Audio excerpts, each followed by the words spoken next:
After a month-long hiatus, Wes and Steve are back. This time, they're headed to Rick's Cafe in exotic Morocco to review one of the greatest cinematic treasures of all time, Casablanca. Play it, Sam. Play as time goes by. Is looking at you, kid. Louis, I think this is the beginning of a beautiful friendship. Fix yourself a drink and let the time go by with 2016's first episode of View the Right Thing.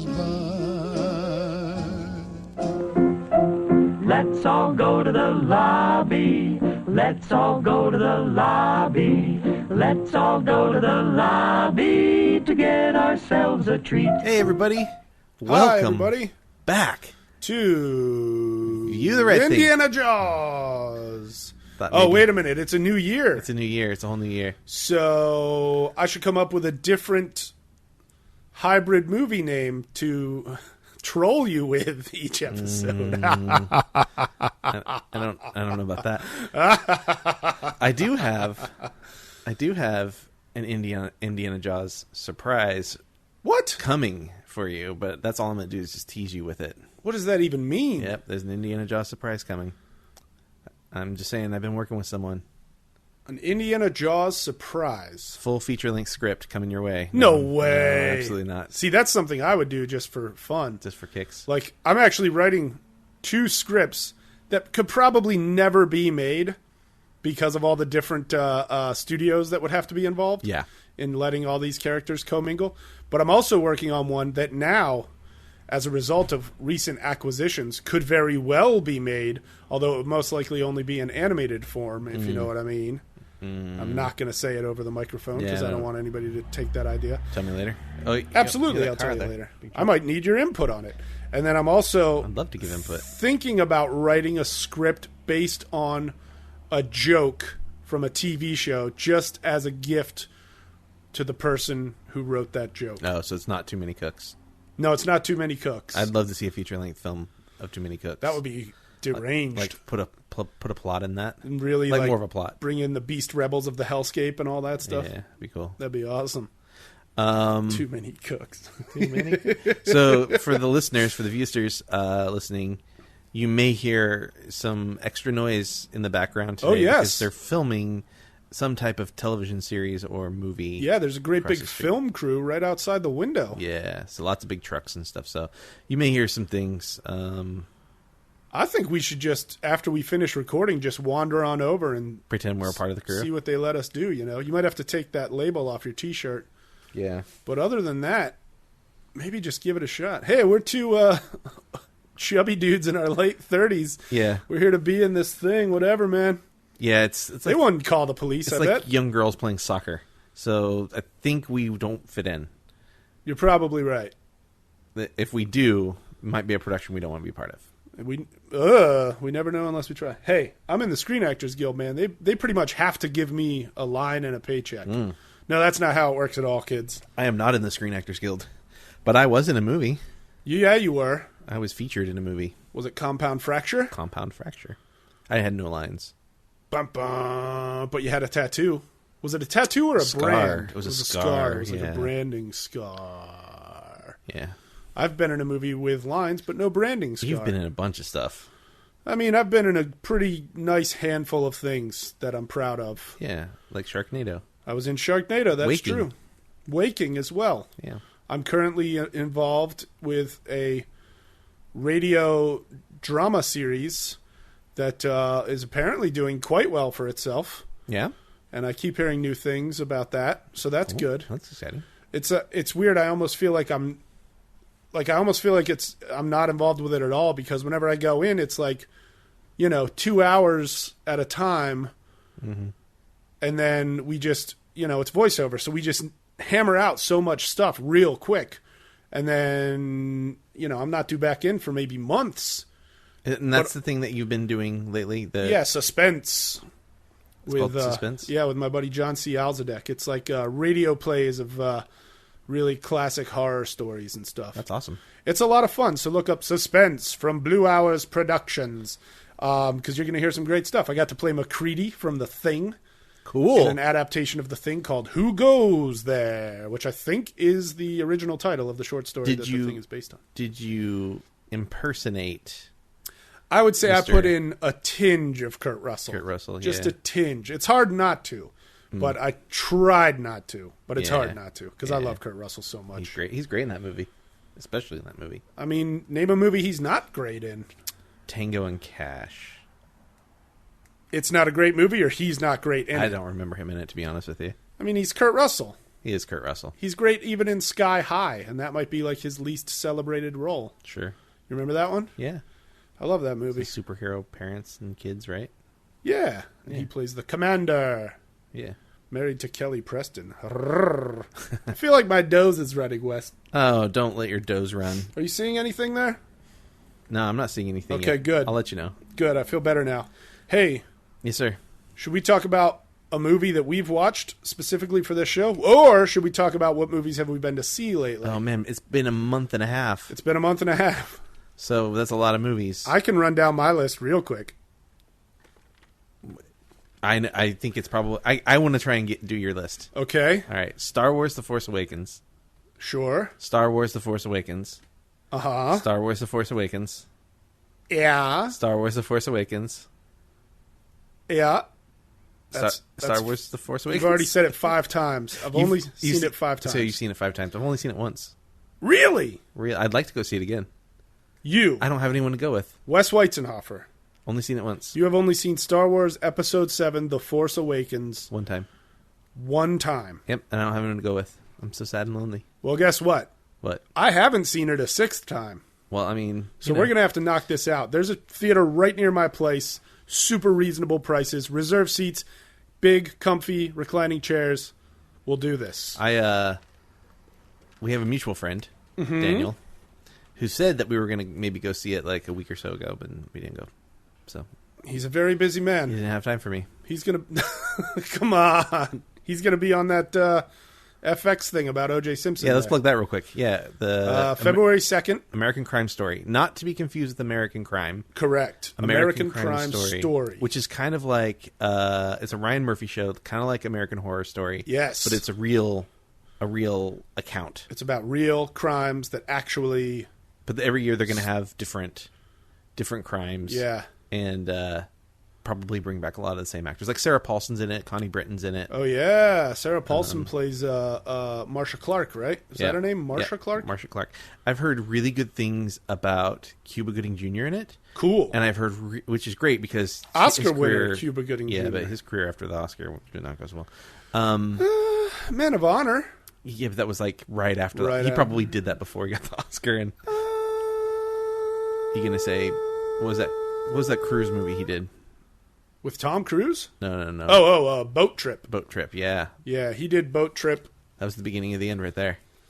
Chill Factor with Skeet Ulrich. Yeah, that's pretty bad. But what about... I really liked his role in American Gangster with Denzel Washington and Russell Crowe. It was a pretty small role Really for small, that right? movie. Yeah. But it was a very cool scene. Yeah, so I hear good things about him, which is good for him and his career, I think. And I've also heard good things about David Schwimmer. Oh, yeah? As Kardashian, right? Wow. Yeah, Robert Kardashian.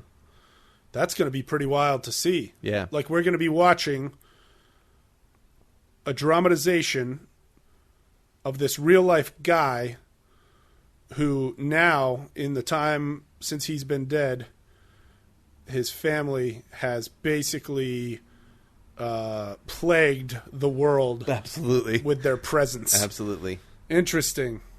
Kardashian. But most important... Oh, what were you going to say? I was going to say, I heard a story once that apparently during that whole fiasco before OJ managed to get arrested, he was in Kim Kardashian's room threatening, and Robert was in there with him. This is just a story I heard on a podcast from who knows where. So this is all people. allegedly, Yeah. right? But that he was in Kim Kardashian's room with her in there and Robert Kardashian threatening to kill himself. OJ was threatening to kill himself in front of Kim. Wow. And I'm like, that's a pretty intense story. I don't know if it's true. It's alleged. Yeah. But that's a pretty wild story right there. Yeah. That's crazy. But Real so I was crazy. going to say, most importantly amongst that cast Yeah. is a very small part. Well, there are no small parts. But very important part. Yes. That is actor Daniel Wes. Actor Daniel Wes, our friend, who we're very excited to see. Yeah. To see him play on our TV screens. On our TV screens. If you've seen the trailer for American Crime Story, you've seen his back. That's true. And his camera. He plays a cameraman. Keep an eye out. We're very, very excited for him. Watch, learn, and listen. I'm excited. That's February 2nd. That's Groundhog Day. Good old Groundhog Day. I threatened him. I said, what if this appearance of yours on TV becomes your Groundhog Day and you get caught in a time loop of living this exact day over and over again? Just watching it over and over again? Yeah. What could go wrong? Who knows? Only he'll ever know. You know what I mean? We'll all it'll be like one day for us. Yeah. But he'll have to, Phil, what's his name, his way through it over and over and over again. You know what other movie I saw that you might have seen, but I'm not sure if you did. So I'll just say it. The Final Girls. I've seen it. You did see The Final Girls? I own it. You do? I own it. I have been, oh my God. I went to see it last Friday night at a midnight screening, and I have wanted to watch it again every second since it's it ended. The one with Tessa Farmiga? That girl? Tessa Farmiga, Vera's daughter. Yeah. And Angela Trimber. That's a friend of yours, right? Comedian.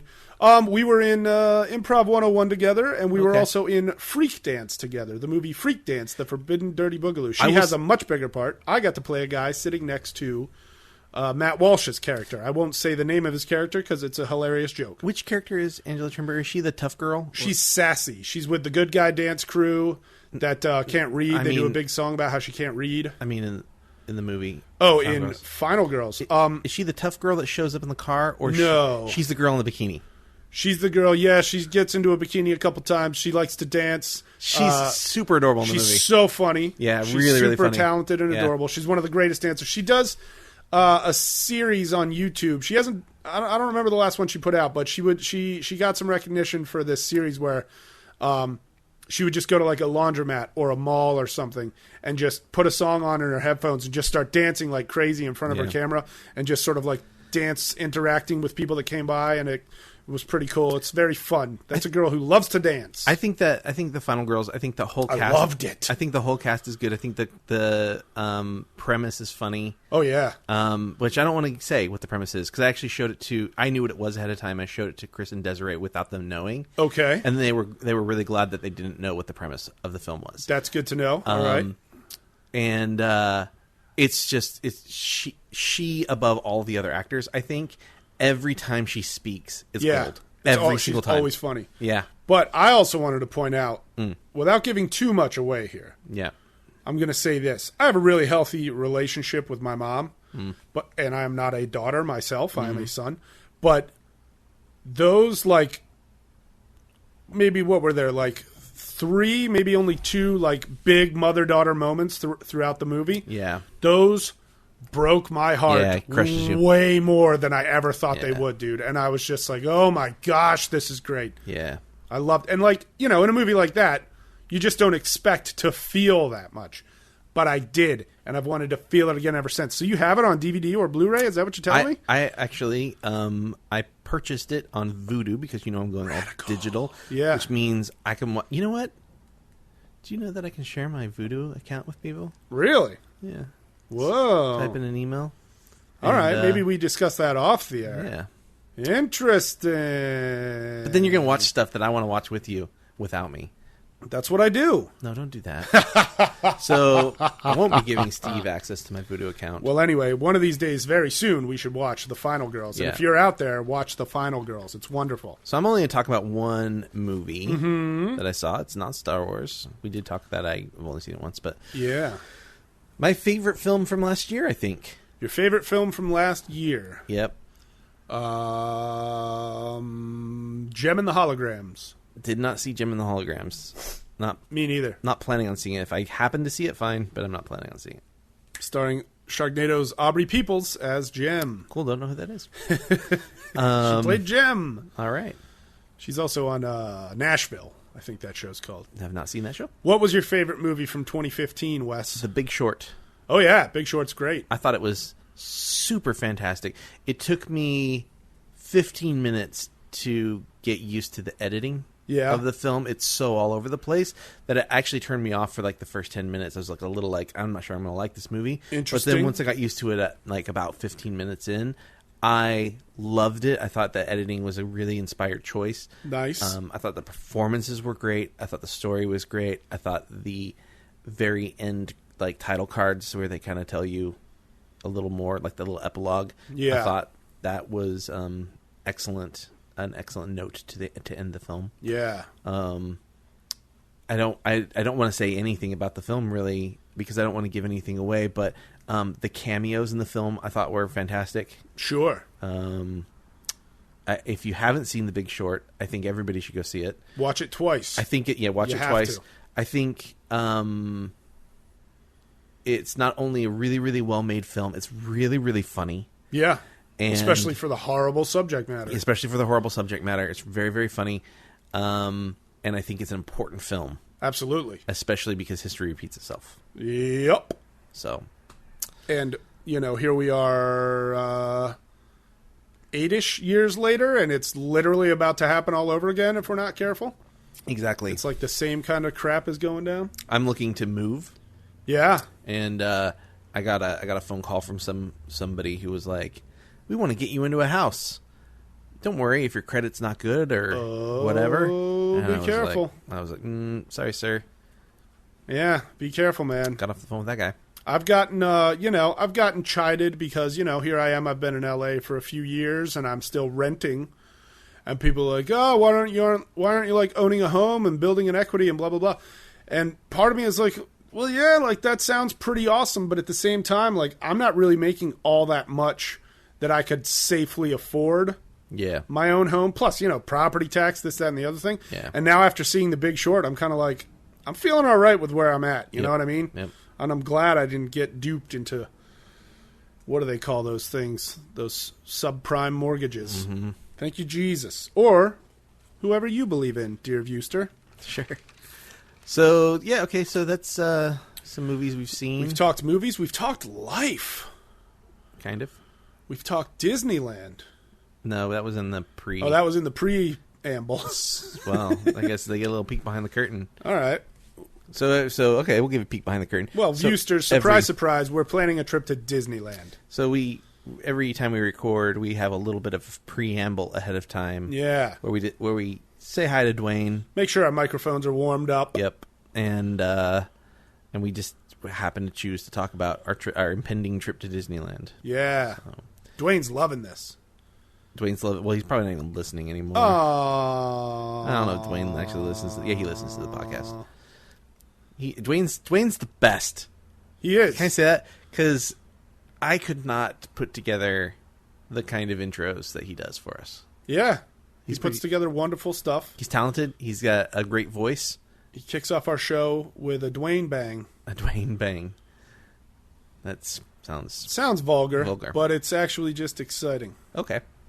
So we're going to have some changes to the podcast. This is true. We haven't really discussed that yet, have we? We discussed it in the preamble, but we discussed it on the thing. The preamble. Yeah. So we the people of View the Right Thing, in order to form a more perfect podcast, so hereby, I posted this on Facebook, maybe Twitter as well. Yeah. We're going to do only one movie per episode. Yes. And I know viewsters are like, oh, hey, less movies. That's not true. Not less movies. It's actually the same amount of movies, because what we're going to do is we're going to do every single week an episode is going to come out. So we'll still have the same amount of episodes or same amount of movies, just more episodes. However, Mr. Steve here is super busy. There's going to be a little less Steve. So no, they're still going to get Steve every other week. Right. I mean, technically, at least every other week. Less Steve airtime, but possibly less Steve airtime. Probably less Steve airtime. But every other week you'll still be on the podcast. You're still my co-host. You're still my guy. Woohoo! And then we're gonna do some guests. Yeah. Guest hosts. We're gonna try out some people, and you never know, maybe one will stick. But for now, the plan is to just bring in different people on different weeks. So can I throw a challenge out to the viewsters right now? Yes. If you know someone of note that you think would make a great guest host on View the Right Thing. Yep. Start pulling some strings to get them involved and get them interested and maybe want to join us to talk about a movie or two. Yeah, that'd be great. Yeah. Especially if they're in the LA area. Absolutely. I mean, it'd be hard if they were somewhere else. If they're somewhere else, could be a lot trickier. I don't think the phone-in stuff works as well. The phone-in stuff? Yeah, when you hear phone-in interviews on podcasts. Oh, yeah? It always sounds like not great. I don't know. I always have a hard time. Think if I've ever. I guess I've heard some. I would feel like I always have a hard time hearing and understanding the people. Sure. So, preferably they are in this area. Yeah. There is something else we can talk about. Yeah. There's an event I do every year. And this year it's going to be more of a View the Right Thing sponsored event. Oh. April 30th is International Tabletop Day. Tabletop Day! And we do this event to support pancreatic cancer research. Heck yeah. With the Lustgarten Foundation. The Lustgarten Foundation, that's correct. And Steve has participated in the past. I have. Man, you were here. Were you here the whole time last year? No. No, I think last year was the first time I couldn't be. I think I did 2 full times, and one couldn't be there the full because time. you had to shoot the next day or that night or something. I don't even remember. Time's a flat circle, Wes. Yeah, sure. So we'll be doing more information about Tabletop Day and how people can participate and maybe play with us. But because Tabletop Day is happening, I believe it looks like we're going to have a special visitor flying into town. Whoa! For Tabletop Day. Flying into town. And I'm going to try and finagle that person onto the podcast as a guest host around then. Am I allowed to know who it is? I can tell you off mic. Oh, okay. All right. But I don't think you know this person, so. Okay. Oh, okay. Well, I'm pre-excited. So yeah, I'm excited. I'm hoping this person is probably listening to this episode right now cool. and has no idea I'm going to try and, or had no idea that I was going to try and get them onto the podcast. But wrangle he or she. Whoa. Is has a pretty great little blog that he or she does. All right. I'm a fan. Okay. Always been a fan of this person. Huh. For the entire 14 years that I've known this person. Wowzers. Yep. Who could it be? Pretty exciting. Who can it be now? It might be 13 years. I'm not sure. Who can it be now? So should we talk about our... one other thing. So along with this change, there are going to be some additional buckets probably made. Additional buckets? Yeah. We still have so many movies in the first bucket. Yeah, but what happens when I draw Jodorowsky's Dune for the guest host? No, that will have to be for me. Well, so that's what I'm saying. I'm just going to make new buckets that have things that don't relate to this bucket in it. So I've already talked to one guest host that has agreed, and that person is already working on films that they have not seen. Groovy. So there'll probably be some additional guest buckets. All right. Yeah, pretty exciting. Wow, so many buckets. So many. In case this is your first episode of View the Right Thing, at the end of this very episode, we are going to draw 2 movie titles from a bucket. We won't be drawing 2 movie titles. Why wouldn't we? Because we're gonna do one movie every week, which means we're gonna draw a movie every week. I still think we should draw both. No. So Steve won't even know what he's gonna watch next. Whoa. So this time we'll draw for the next guest. So we'll just draw one out of this one. All right. If it's Jodorowsky's Dune, it will go back into the bucket. It will not be saved for 2 weeks from now. It will go back into the bucket. I think it should. Nope. It'll go back into the bucket. And I think it should be saved for my next show because I'm about to purchase it. Okay. And just so I have it already. And so we'll draw for the next episode. So everybody will have 1 week to watch the next film. Okay. Yeah. It's pretty exciting. It's very exciting. I'm a little worried that it's going to be one of your movies. I don't know what to tell you. We could not draw this week, and let's just I could just post it on Facebook or Twitter. Just roll the dice. Just roll those dice, baby. All right. I reserve the right to throw it back in if it's a movie I really wanted you to see. Fair enough. I reserve the right to throw it back in and draw a new one. Fair enough. Normally I wouldn't do that, but because I believe that the bucket holds our destiny. But I don't know if I believe that necessarily. I do know there have been some pretty wild coincidences coming out of that bucket. Absolutely. I don't know that it holds our destiny. It holds our movie podcast destiny. Well, a little bit of that, sure. Should we talk about White House Down? Yeah, let's talk about White House Down. That's not what it is. What are you talking about? Casablanca? Yeah, doesn't that mean White House? Not down. I thought you told me to watch White House Down. First of all, they know that we don't watch these movies separately. We watch them together. Yeah, I guess they know that. They know that. Come on. Anyway, I've seen White House Down. I have too. I was not that big of a fan of it, but I will watch the new one, London is Falling. London is Falling? Yeah, isn't that the sequel to White House Down? There's two White House movies. I haven't heard about this at all. There was White House Down and there was Olympus.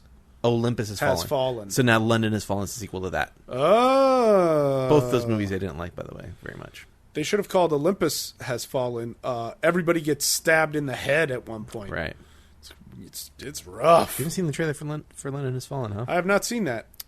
All right. Probably because I've only seen one movie 5 times over the holiday season. Yeah.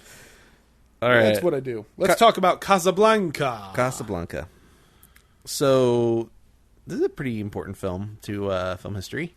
I would say so. It was voted number 3 one time for AFI, and I think it was number 4. Wow. And the other time the AFI, so it's stayed up pretty high up. Pretty high up indeed. Casablanca. For the AFI list. I think Premiere also rated it as the number 3 film of all time. So people revere this film. Sure. I mean, if you watch any Warner Brothers movie, just about, you hear that familiar as time goes by. Right. On the piano. Here's looking when the at logo you, comes kid. up. So it's play it again, Sam. It's a pretty important film to Warner Brothers. I would say so. I feel like, I mean, you know, I grew up in the 80s and 90s, and I feel like there were still constantly Casablanca references all throughout my pop culture, you know, childhood and adolescence. Do you remember the cartoon Shirt Tales? I remember Shirt Tales. Remember the orangutan? He spoke with Humphrey Bogart lilt, and he called the panda kid all the time. That's true. Here's looking at you, panda kid. Which makes me think that the panda and the orangutan maybe were an item. Oh, maybe. Man, I definitely haven't seen it that recently to be able to pick up on that subtle nuance. Nor have I. Nor should a panda and an orangutan ever be an item. Right. So in 1938, Murray and Adrian Burnett were traveling through Europe. Oh. And they stopped at this little club that overlooked the Mediterranean in the south of France. Oh, yeah. They saw a black pianist right. entertaining not just French people, but also Germans and refugees as well. Cool. And they kind of thought that the setting would be great for a play. So they wrote a play called Everybody Comes to Rick's. Nice. Which was, I think, the working title for this at first. That's what I've always heard. For a while. Yeah. The plot's pretty similar to the film. All right. There's a lot of moments that are still in it from the play. 1941, Pearl Harbor is attacked. Ooh. And then later that same month in December, Warner Brothers bought the rights to the story because there was this big like pro-America, pro-war, you know, film propaganda stuff going on. So Sure. they bought the story rights for $20,000. Not bad. Not bad for back then. So, like I said, there's a bunch of, you know, pieces from the original play that made it into the film. So, you know, the guy who's trying to buy the club Ferrari, trying to buy the club is in the play. All the people singing together, all right, was in the play, and also the line, "What a fool I am to talking to a beautiful woman about another man."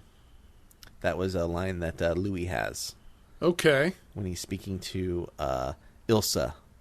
Right. About. Wait, why can't I remember who Louis is? Louis the French police. Oh, chief. okay. Louis Renault. Louis Renault. That's why I kept only thinking of him by his last name. Well, think about that last line of the film.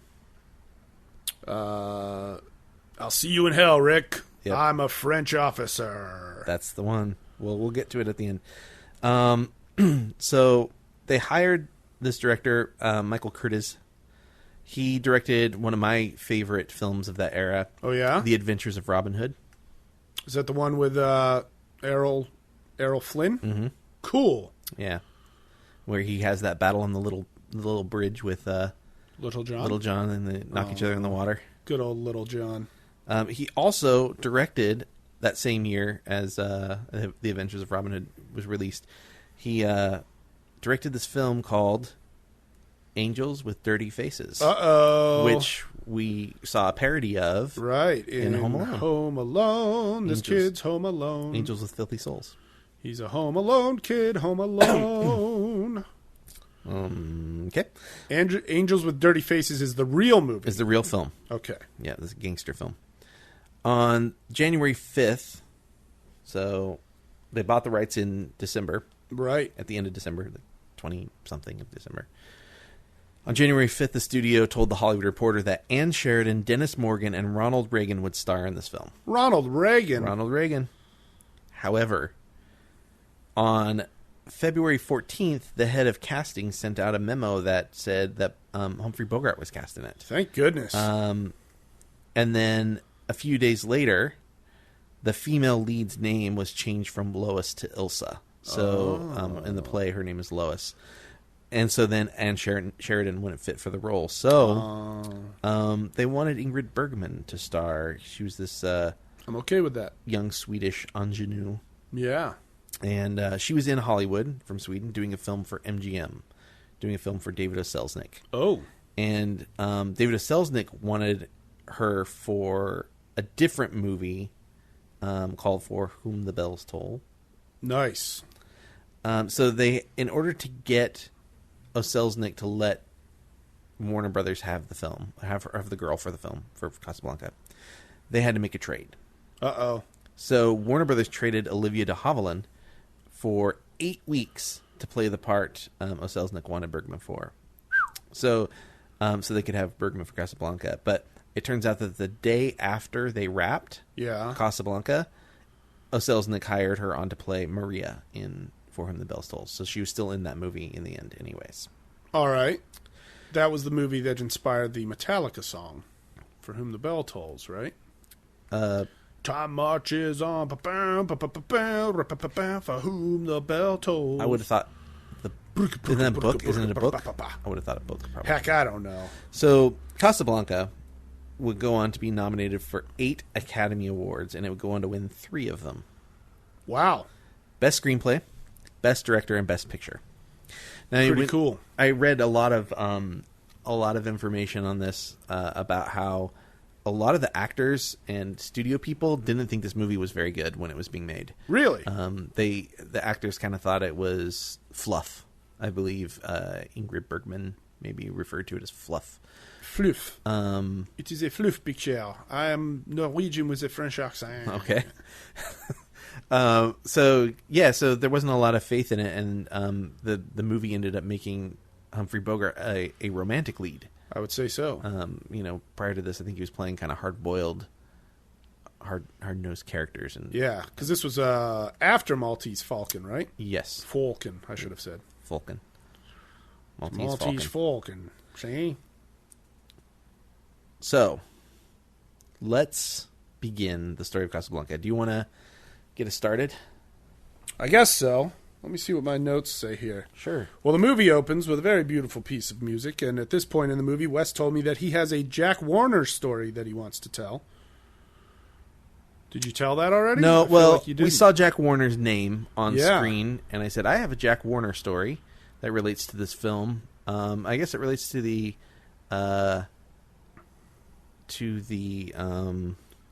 Academy Award thing I just talked about. It won Best Picture. Right. Let me pull up a name real quick because I want to get the name right. All right, you look that up, and I'll get us into the fact that the movie opens. There's a great big map of Africa on the screen. And up there, and I would guess it's pretty much like the northwestern corner of Africa, we see Morocco. And there Next to a little dot near Morocco, we can see Casablanca. I remembered the name. And we hear the news. Which name? Hal B. Wallace. Hal B. Wallace. Produced the film. All right. Jack Warner was the executive producer. Okay. When the film won Best Picture, Jack Warner ran up on stage ahead of Hal Wallace, and it upset Hal Wallace. And now Hal Wallace was considered to be, like, he was referred to as the wunderkind of Hollywood. Like, he was the thing that was going to make Warner Brothers a lot of money. He was the cash cow. And he was so upset that Warner went up ahead of him and accepted the award before him that he stopped speaking to Warner. Wow. And didn't make anything for them again.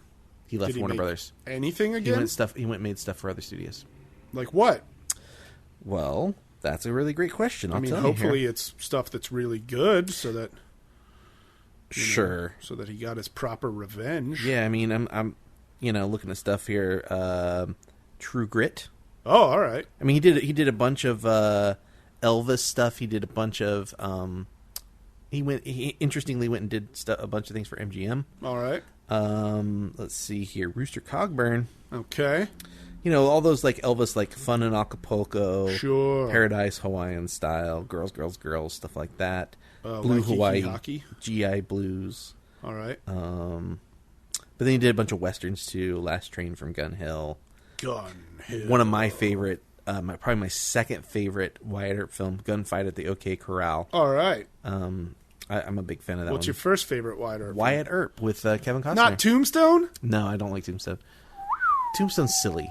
I don't like a It's a little silly, but it's still a total blast of a movie. Val Kilmer's really fun. Yeah. He has great lines in the film. Sure. But Dennis Quaid as Doc Holliday, yeah. I believe that guy has tuberculosis in that film. Like, interesting. Like the performance is just.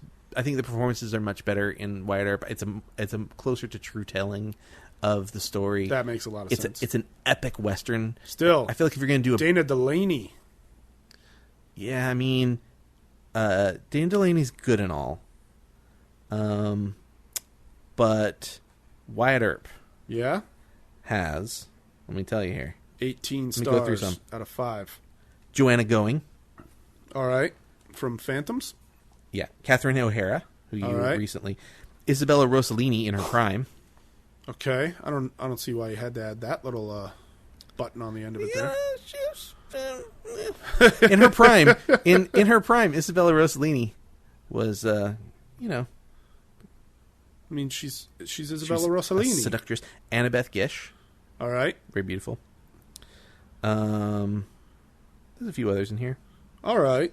But I mean, it has so that's your favorite Wyatt Earp movie. Yeah, I mean, Gene Hackman and Dennis Quaid and Kevin Costner and some Baldwins and Michael Madsen. A couple of Baldwins. Bill Pullman, Tom Sizemore. Tombstone has Bill Paxton. That's true. It's a battle of the Bills. That's true.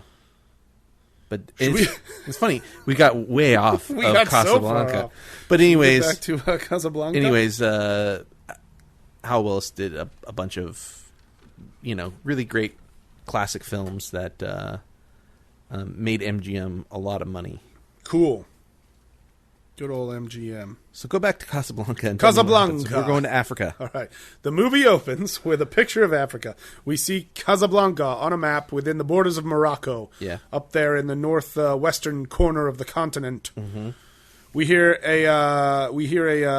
see also, I guess, would he be like a telegraph operator or just kind of a radio announcer? There's a guy in kind of a military outfit speaking into a microphone. I got the feeling he was a telegraph guy, but he might have been a radio guy. Yeah. He talks about a murderer probably being involved in a murder that took place on a train from Iran. All right? As he's telling this story about, if I'm not mistaken, basically they found dead bodies on a train from Iran, so they're assuming there's a murderer on that very train. Sure. Nazis arrive in the town of Casablanca. Via plane. They arrive at the airport. Via train. They arrive at the airport. Airport near here. Van Nuys Airport. Oh, they shot that at the Van Nuys Airport? Mm-hmm. That's cool. They built a hangar for those scenes. Yeah. And for some of those scenes, not the nighttime scenes. We'll get to that in a little bit. All right. And they didn't demolish that hangar until, I think, 2007. Oh, my gosh. Yeah, it was there a long time. Why demolish it at all at that point, you know? Yeah, they probably needed it to build runways or something. Yeah. Where are we? Oh, the Nazis arrive, and they are instantly welcomed by the French police. Because basically Casablanca is essentially French soil, if not all of Morocco. It's unoccupied French territory. Unoccupied French territory. So the police there are French police. They're essentially acting on the behalf of the French. Yeah, so there's France's government. A diplomatic kerfuffle. He's also greeted by an Italian ambassador as well. Which Italian ambassador? Do you remember there's an Italian guy there, an Italian officer there, and he keeps having a conversation with another French officer. There's even a comment that the French officer is talking nonstop, and they were like, if he ever gets a word in, yeah, it'll be a victory for Italy. That's good. That's real good. These guys, all these different police and these Nazis, they're all walking together, and I believe it's officer Captain Renault at the time, right? Yeah. Says to the Nazi leader, what's his name? Strasser? Says, if that murderer has arrived here in Casablanca, you're going to find him tonight at Rick's. Yeah. And the Strasser says, how could you possibly know that? And Renault says, Everybody comes to Rick's. Yeah. And they are speaking, of course, of Rick Blaine, the character played by Humphrey Bogart, and his cafe, Rick's Cafe Américain, spelled A-I-N, which always struck me funny. And Renault says something in that scene that he says a few times in the film, and he tells his men to round up the usual suspects. Yes, round up the usual suspects. Interesting way to enforce the law in Casablanca. That's true. And this is the first time we see the Italian guy, the Italian officer, and he multiple times tries to get the attention of Strasser, and Strasser completely brushes him off. It's sort of this like how hard Italy is trying to impress Germany to be their pet, and they just get brushed off. It's a sick time. We should remind you, this is. I mean, essentially, World War II is going on. America just hasn't gotten involved yet. It's 1941. Yeah. In the film. So has America gotten involved, or is this pre-Pearl Harbor still? Pre-Pearl Harbor. Right? Okay, so America's just about to get involved. Yeah. Thanks to the tragedy at Pearl Harbor. It's 11 months, probably before. I think it's January of 1941, maybe, or maybe it's June. I can't remember. One of the J months. The only hint we really get of when this takes place is just a little bit later in. We're going to see Rick get a tab to sign off on, a receipt to sign off on. All right. And on the receipt, it tells us when it is. Oh. So we know it's 1941. I did not notice that. I have to cough really hard. Oh, no, he's doing it again, you guys. Only when we're watching a movie, he doesn't cough at all. It's true. It's only just when there's a microphone recording him. We go to Rick's that very evening, right? We see Rick's Cafe Américain. We meet Rick, We see Yvonne. Good old Humphrey Bogart. We see Yvonne. Yeah, drinking very angrily at the bar with Sasha? Yvonne. Sasha or Sebastian? Sasha was the bartender guy. Yeah, yes. I liked him a lot. He's funny. Just the look. It's pretty clear that Rick knows that Sasha wouldn't mind taking Yvonne home and sticking around for a little while. We also meet Carl. We meet Carl. Which one's Carl? Oh, Carl's the older waiter guy. He's the maitre d', yep. The maitre d'. We meet Peter Lorre's character, whose name I cannot pronounce at all. Ugarte. I was about to say Ungati, with an N in there and then a T at the end. I think probably they say it a few different ways, but I believe it's Ugarte. Ugarte, all right. Played by Peter Lorre, who was also in the good old Maltese Falcon with Bogey there. Mm-hmm. As yet another guy that Bogey kind of slaps around a bit. Yeah. Now you're talking about meeting Rick now, right? Yeah. What's the first thing we see with Rick? I feel like the first thing we see, is it him taking Yvonne out, or is it him meeting with Ugarte? He's sitting down And he's actually brought out of the room that he's in, but he's sitting at a chessboard. Oh yeah, that's true. Which is indicative of a couple of things. Well, there's a couple of things going on here. All right. One is he's been playing a chess match with, as a rebel his entire life. Yeah. It seems we get told that he ran guns for Ethiopia for the rebels. Right.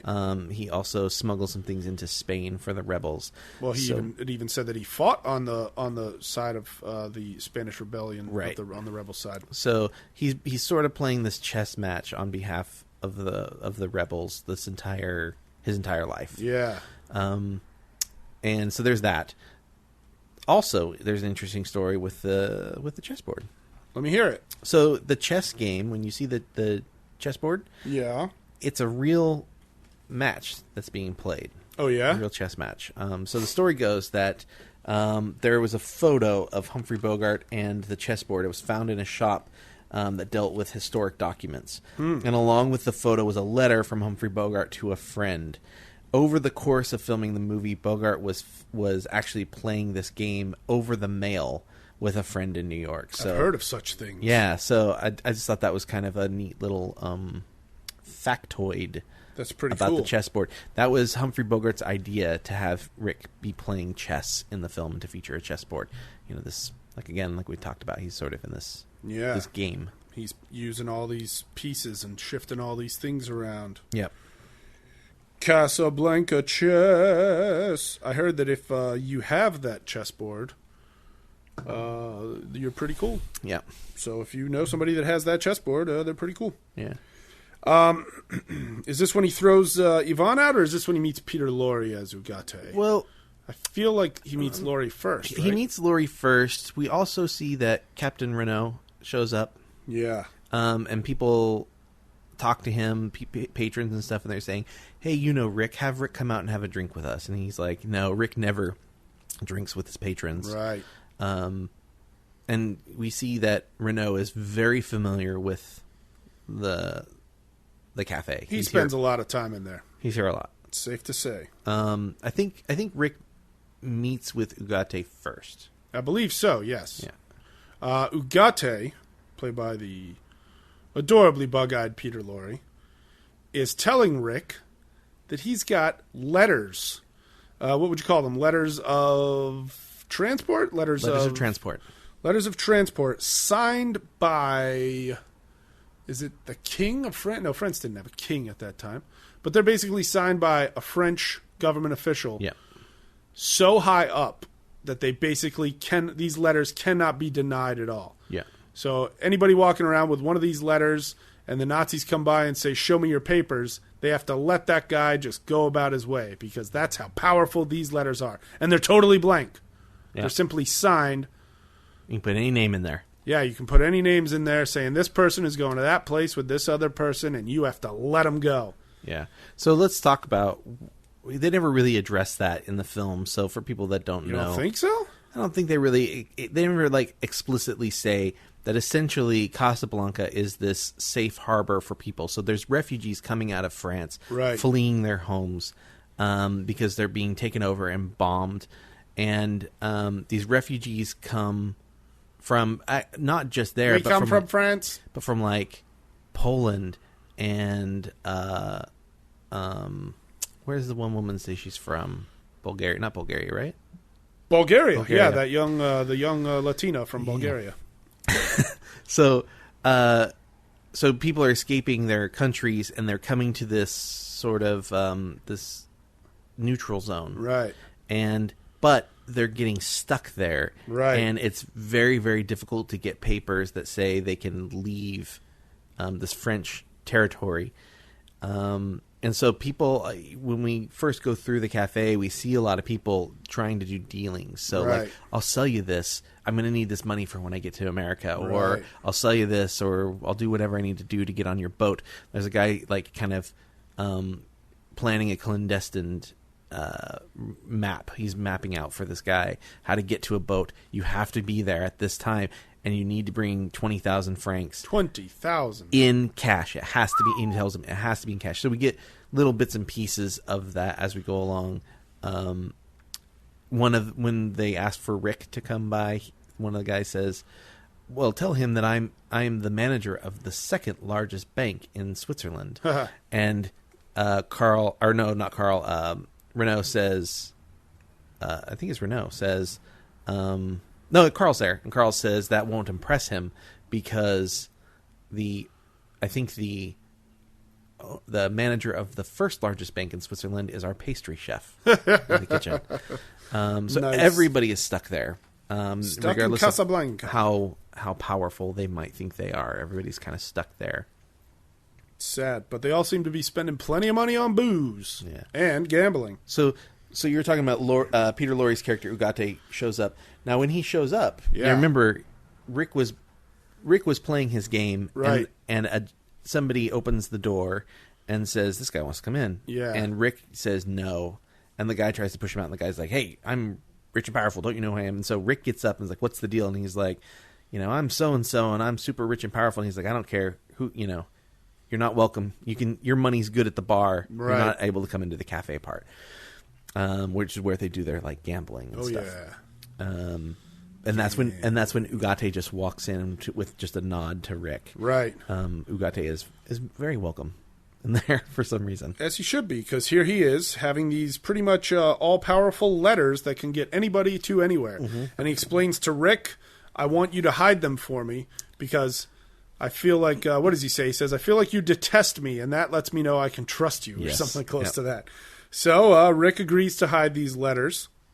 And where does he hide them? He goes out. Sorry, he goes out into the main area, the main cafe area where Sam, played by Dooley Wilson, is playing the piano, and so he goes up and there's a spotlight on Sam. It's very dark in the room, and when the spotlight switches over to the band, he carefully slips the notes into the top of the piano. Pretty sneaky. Pretty sneaky. Pretty sneaky indeed. So now the letters are hidden safely in Rick's Café Américain. Yeah. Is this when Ferrari comes in and makes one of his offers? Makes to an buy, offer. It's around this area. Somewhere around here. And then we meet, Rick and Yvonne have a little bit of a run-in. Yeah, so let's just say what happened with Ferrari. Ferrari offers to buy Sam. And I thought he offered to buy the whole place. He offered to buy just Sam? He offers to buy just Sam. Let's say hire Sam. I believe Rick tells him that he's not in the business of selling people. Right. Which is... You want that in a hero. Yeah. You want a hero that doesn't want to sell people. Yeah. And then we do have the Yvonne situation at the bar, and clearly she's in love with Rick, and she kind of gripes about, "I can't believe I fell for you." Yeah. He grabs her by the arm and escorts her outside, and tells Sasha, "Get her home, safely." And then, as a side note, "Come right back. Yeah, don't stay, and come right back, Sasha." This is one thing that tripped me up a little bit about this particular scene in the movie. Yeah, Sasha is the bartender in what is clearly the most happening place in town. Yeah. At night, and I feel like Rick probably had several other people that he could have told to go stand and get her a cab rather than the bartender on a very busy night. He didn't get her a cab. He literally took her home. I thought he hailed her a taxi. No, which is why to him out there hailing a taxi, and then he goes with her in the taxi. I'm pretty sure that's what happened. Oh, yeah, but he's going with her all the way to her house. Right. Yeah. In a taxi. But why have your bartender do that? You send a bouncer for that sort of gig. I think, one, he's got Carl to serve drinks in the bar. I guess the other thing is, because we don't really meet very many of these other people, we learn that there are a couple people that Rick trusts more than anyone. Carl and Sasha are two of them. So if you're going to entrust somebody to take this girl back, do your orders, get her there, come right back. Don't take advantage of her because she's clearly drunk. She's definitely had enough. Sasha cut her off because Rick told him to. Yeah. You probably send somebody, we see a similar situation happen later in the film where he tells Carl to take Ilsa home. Right. So clearly it's, he trusts these people. Fair enough. That's my answer to you. I don't know. I still would have made the maitre d' go out rather than Carl? the bartender. Yeah. No, Carl's the one like going to all the tables and keeping people happy and giving them drinks. Still, keep the bartender behind the bar. Yeah, maybe. Send the old chubby, funny maitre d' to take the girl. I mean, how long of a cab ride could it be? You know what I'm saying? Yeah. That's what I'm saying. Where the heck are we? So, yes, Rick has Yvonne removed by way of taxi and Sasha's chaperoning. And he goes back into the bar. Does he sit down with Renault outside for a moment before he goes in? Because that sounds familiar. Yeah, and Renault is waiting for Strasse to show up. Ugh. Right? Strasse. Yes, you're absolutely right. And Strasse arrives and says, we're going to be looking for this man, Laszlo. Yeah. And we are going to probably arrest him or something. Yeah. And we're starting to learn, too, like, as Rick learns what Strasse wants to do and that it's impending that the Germans are going to probably take over. It's coming, which is why Renault is kind of bending over backwards for the Germans. Yep. Rick makes it pretty clear that he just wants to be neutral. He doesn't want to have anything to do with any sides. He just wants to run his bar and not get involved. Right. Run his bar, keep his back room dealings going just fine. Right. And stay out of the politics. Yes. The politics of, ooh, feeling good. Okay. Gosh, Laszlo and Ilsa arrive at the bar pretty shortly after this, right? Yeah. Night number 1, and then here they are already. Yeah. Now, I want to... I guess I should have, just before you said that they arrived. Well, Strasse arrives before they do. Well, sure he does. And he says, this guy's coming and I'm going to arrest him. And he meets with Rick. Yeah. And Rick is like, I don't want anything to do with it. And tells him about Laszlo, and that Laszlo is this freedom fighter who gives speeches and writes books and distributes propaganda against... Basically knows all the resistance leaders all throughout the world that are standing up to the Nazis. And now this might be a good point to point out. A good time to point out that Strasse is sort of here as a precursor to. It's still going to be French. Yeah, the Casablanca, but it will be Vichy controlled, which is a region of France. Yeah. And which is occupied by Germans and has been taken over. So right. So even though it will still be sort of overseen as Vichy control, it will be German occupied. Right. It's essentially the French police force will still be in power there, but they answer to the Nazis. Yeah. They answer to those damn Nazis. No good nicks is what they are. Yeah. And again, this kind of comes up with Rick, and he's like, I just want to do my bar thing. Yup. Just wants to run Rick's Cafe Americain. What do we got here? Oh, all right. So, Laszlo and Ilsa, who is Ingrid Bergman's character, they arrive at Rick's Cafe Americain, and Ilsa recognizes somebody pretty quickly. As they walk by the piano. Well, it's interesting because she kind of doesn't look at him too much when she walks by the piano, but Sam definitely recognizes Ilsa. Yeah. He can't take his eyes off her. Oh boy. But by the time they sit down, Ilsa and Laszlo at their reserved table, she sees Sam and is staring at him and sort of asks about him, and learns that his name is Sam. They learn, it's interesting, they learn that his name is Sam and that the place is owned by a guy named Rick. Mm-hmm. But she doesn't quite... it doesn't seem like she registers it. You don't think? It's weird to me. I feel like she registers it pretty quick. Or maybe she just... Because she then very quickly asks for Sam to come sit by her table. Yeah. And play As Time Goes By. Yep. Sam says, I'm never supposed to play that song again. Yeah. And she says... Play it again, Sam. No, she does not. Play it again, yeah, she does Sam. Well... Yeah, that's not the exact quote. Everybody says that's the quote from the movie, but that's not what she says. She says, what'd she say? She just says, play as time goes by. She says, play it, Sam. Play as time goes by. Yeah. Yeah, no one says "Play It Again, Sam" ever in the film. Any point in the film. It's been,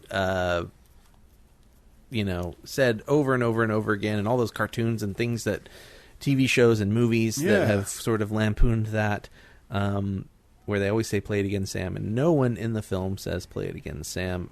She says, "Play it, Sam. Play as time goes by," and later, Rick tells Sam to play as time goes by, and he says, "You played it for her. You can play it for me. If she can take it, I can take it." Aww. So, one of the most misheard lines in movie history, or most misrepeated lines in movie history. A kiss is just a kiss. A sigh is just a sigh. I'm out of lyrics. It's nice. Thank you. So I was holding back. Max Steiner wrote the score for this film. Cool. And he did not. Lovely. He did not want "As Time Goes By." What? It's an established song already, so he did not want that song in the film. He said he didn't think it was right for the story, but in reality, what he really wanted to do was write an original song so he would get the royalties for it. However, by the time they were writing the score for it, it was July, so they started filming this in like February. All right. Late February. By July, filming was long over. So it was all in there. Everybody talking about it and whatnot. The tricky thing was, because Ingrid Bergman signed on to do the Selznick movie right at the day after, she had to cut her hair, so they couldn't go back and do reshoots. So they had to stick with "As Time Goes By." Song. And now, how iconic is that song to Warner Brothers? I mean, it's just like so important. Extremely iconic. Isn't there even like a thing? Now when you go see a Warner Brothers movie, sometimes you get to hear the bling bling bling bling bling bling bling bling bling, and then it kind of turns into something else. Yep.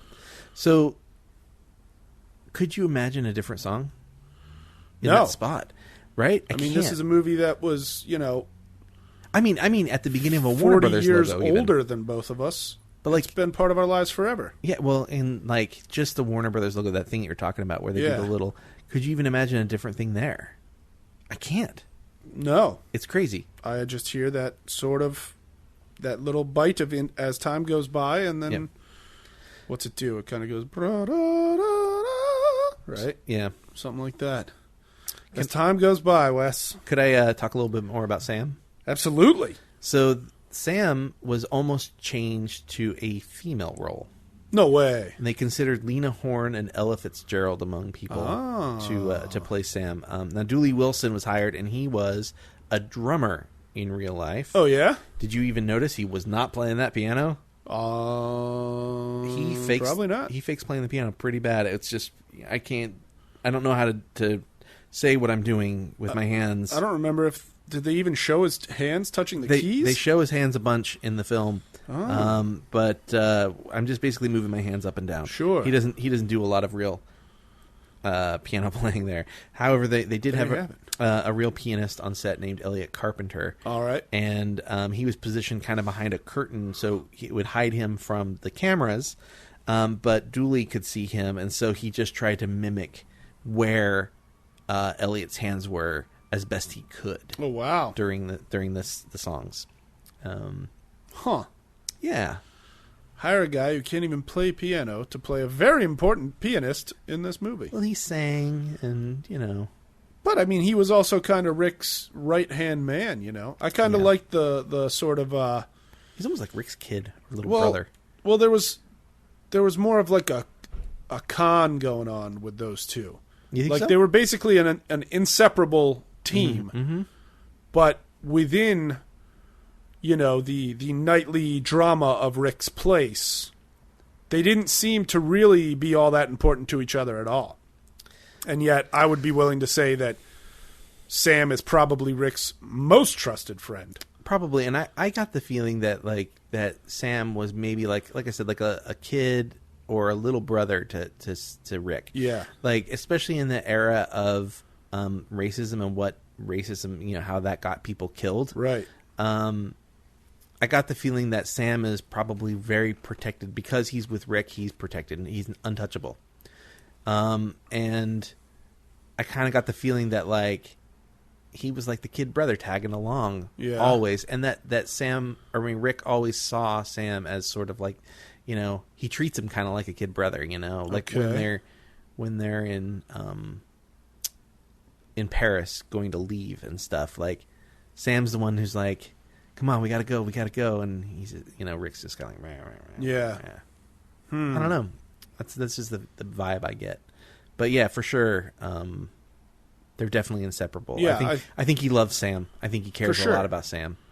Absolutely. But within, you know, if you were to walk into Rick's and sit down and just look around and people watch for the night, they probably seem like, oh, well, there's clearly the guy that owns it, and there's the piano player, and I wonder if they've ever said a word to each other. They keep things very separate. See, you say that, but I think word gets around in especially in Casablanca. I think everybody knows that they're close. And again, like I said, like that's Rick's guy. Yeah. You don't mess with Rick's guy. Yeah. There's that. I think There Carl. is that. I think Carl could have been, you know, hurt or killed because, you know, he's a resistance guy. Yeah. I think he's touchable.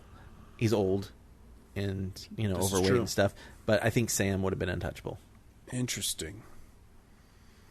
They should make a movie called Playing It Again, Sam. Well, I think somebody wrote in the 90s wrote a sequel. Oh, really? To Casablanca. Yeah, they originally were going to make a film sequel because it was this huge success, and they never got it off the ground. Wow. And probably for the best. And then in the 90s, somebody wrote the sequel story. Wow. I don't remember what it's called. I wonder if it's the same guy. You know, the what is it? The Orson Welles' Ambersons. What was it? The Magnificent Ambersons?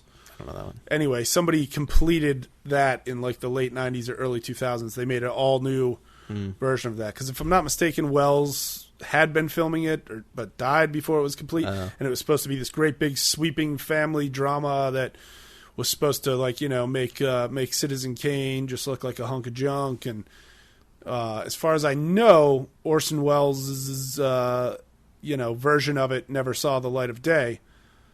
And then somebody went and essentially remade it and put it out on DVD and stuff. And Bruce Greenwood's in it. And I tried to watch it once, and it's not good. Pretty rough. Okay. I really can't tell you a thing about what it's about other than just this big rich family in a time when, you know, there was a great divide between rich and poor in America. And, you know, if somebody's got one of the first cars driving around, that's fun. Anyway, Casablanca. Yeah, there was something that I think we kind of missed. It doesn't really matter when we say it, I guess. But what did we miss?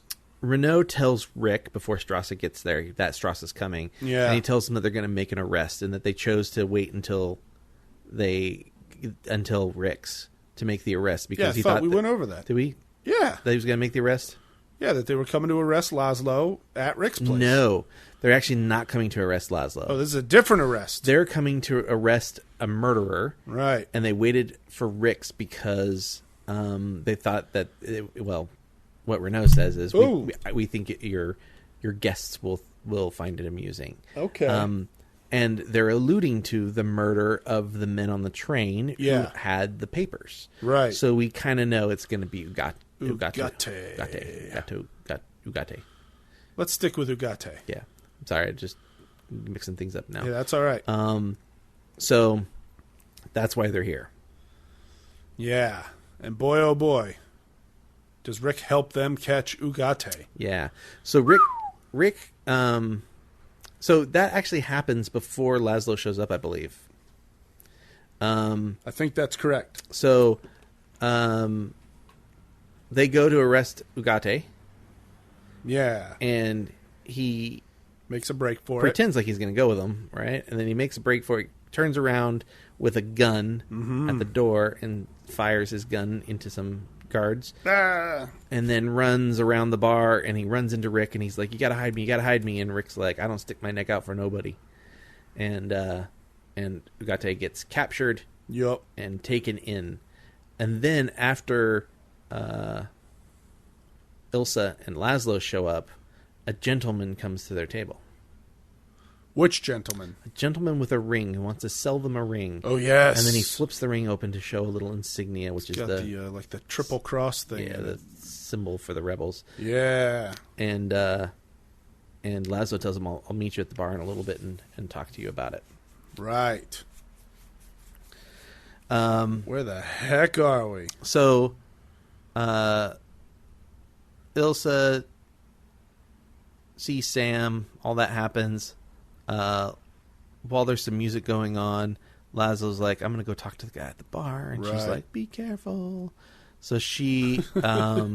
be careful. So he goes over to the bar and talks to the guy.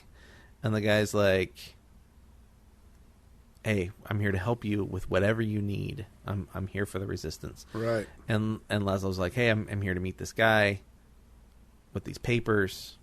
And the resistance guy says, unfortunately, Ugarte had the papers and he was arrested for murder. So Laszlo's kind of like, I don't know what I'm going to do. Fiddlesticks. How are we going to get out of Casablanca? Stuck in Casablanca. Now, it's also of note that Strasse's approach to this whole Laszlo thing. It's very wishy-washy. Well, and it's not to arrest him. He does tell him that he needs to come into the police precinct. Yeah. And he's like, do I have to do it now? And they're like, no, you can do it in the morning. His approach is that we don't want him in France. Right. We don't want him in the United States.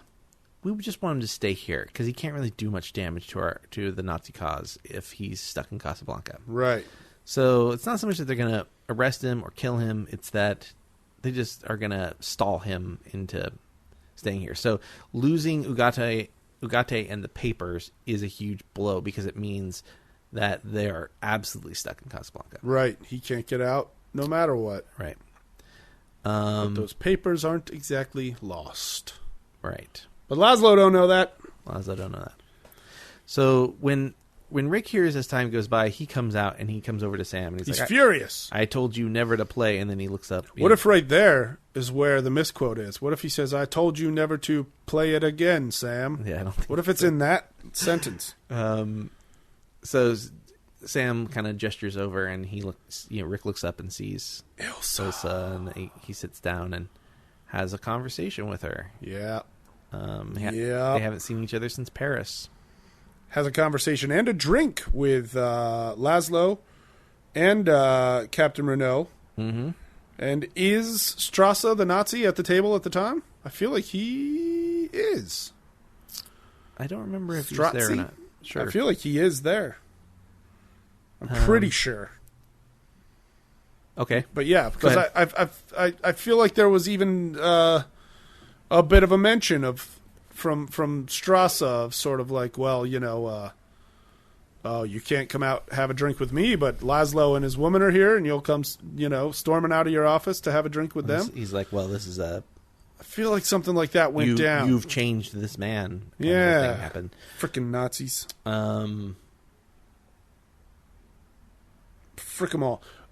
So then, it's discussed that basically Laszlo is stuck in Casablanca if he can't find these papers, and the Nazis are okay with him being stuck there. They don't quite reveal yet that they're trying to get him to turn over on the other resistance leaders. That happens in the morning meeting, right? Yes, that's the next day. But then we cut to Sam's being closed down in the middle of the night. Or, Rick's being closed down in the middle of the night. That's the next day. That's the next night. No. Oh, you mean just in general? Night number 1, it's closed. Rick's still in there having a drink, and Sam comes and is just like, yo, let's get out of town, Rick. He's like, if she's here, if Ilsa's in town, we need to get out because bad stuff's about to happen. Yeah, you're talking about the normal closing. It's right. Closing time, and it closes. Yeah. Not it gets closed. Because No. Right. The bar is closing down. I'm assuming it's 2 a.m., and Sam is like, let's get out of here. If Ilsa's in town, we should not be in town. And I thought that was a very interesting plea from Sam because he knows she's that much trouble. And Sam says something to her to the effect of don't break his heart again. I think he does. To Ilsa earlier. But yeah, so And that's when Rick flashes back to their time together in Paris. And Rick's just sitting there drinking by himself in the dark bar because he believes she's going to show up. He's like, she's going to come. I know she will. Right. And Sam's like, well, if you're not going, I guess then I'm not going. Yep. So he sits down to play, and we get the flashback. Yep. And Rick and Ilsa are in love in Paris, France. And they fall in love. And Ilsa wears that silky nightgown. He talks about, is there another guy? And it was her husband, but he's dead. Yep. And they fall in love, and he has a bar there, but they hear on a loudspeaker outside, like a truck with speakers, a relay that the Germans are coming. Yep. And they're going to be here like in a day or at night, and they hear the cannon fire from 30 miles out. Yep. And the truck is also telling them how they should behave for the Germans when they arrive. Yeah. Which is horse S. Yeah. So, Rick is going to be in trouble because they know they have a file on him, and they know that he was a freedom fighter. Yep. In those other places that we talked about earlier. And so, bad news for Rick when they get there. Pretty bad news. So they ultimately decide that maybe we should go to Marseille, which is important. I like that. I like that idea. And they decide they're going to take a train to Marseille, and Sam's like, hey, let's get married. Let's get married when we get to Marseille. And Sam says that? I'm sorry, Rick. I always want to call Rick Sam. I understand. Rick says that. Hey, let's get married. So they said really loud in the microphone. Don't worry about it. So she's like, oh, that's really fast. He's like, yeah, it's really fast. And then he's like, well, let's just do it on the train then. Just do it even sooner. Get married on a train. If a ship captain can do it, why can't a train engineer do it? That's a fair question. So anyways, they make these plans to get on the train and go to Marseille.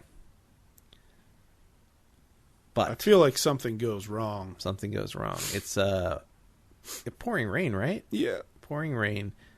All these people are rushing to get out of Paris. Yep. And except for one. One person ain't rushing to get out of Paris at all. Yep. And so does Sam bring the letter? Sam brings the letter, doesn't he? I'm pretty sure he does. Yeah, Sam brings the letter to Rick. And Rick opens it up, and she basically says, I can't go with you. I can't explain why. Just know that I love you. Yeah. Be safe. Get out. God bless you. God bless you, yeah. Ilsa. No, I think just God bless you, Ilsa. She doesn't even say love Ilsa. Yeah. But I think she tells it. I think in there she says she loves him, right?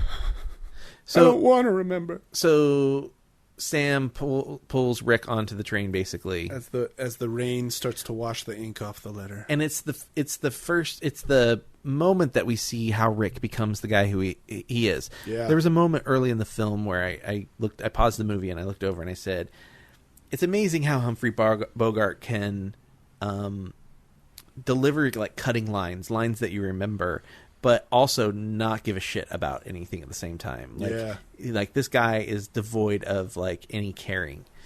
And you, in the flashbacks, you sort of see the opposite of that. You see he's like happy and he's laughing and he's passionate and he loves this woman and he's having a good time and he's like very flippant about the Nazis. Like he's not worried about things. And then he gets that letter and he just stands there in the rain, and it's the moment that you see the rain basically washes away all of his happiness. It washes away all of his personality. Sure does. And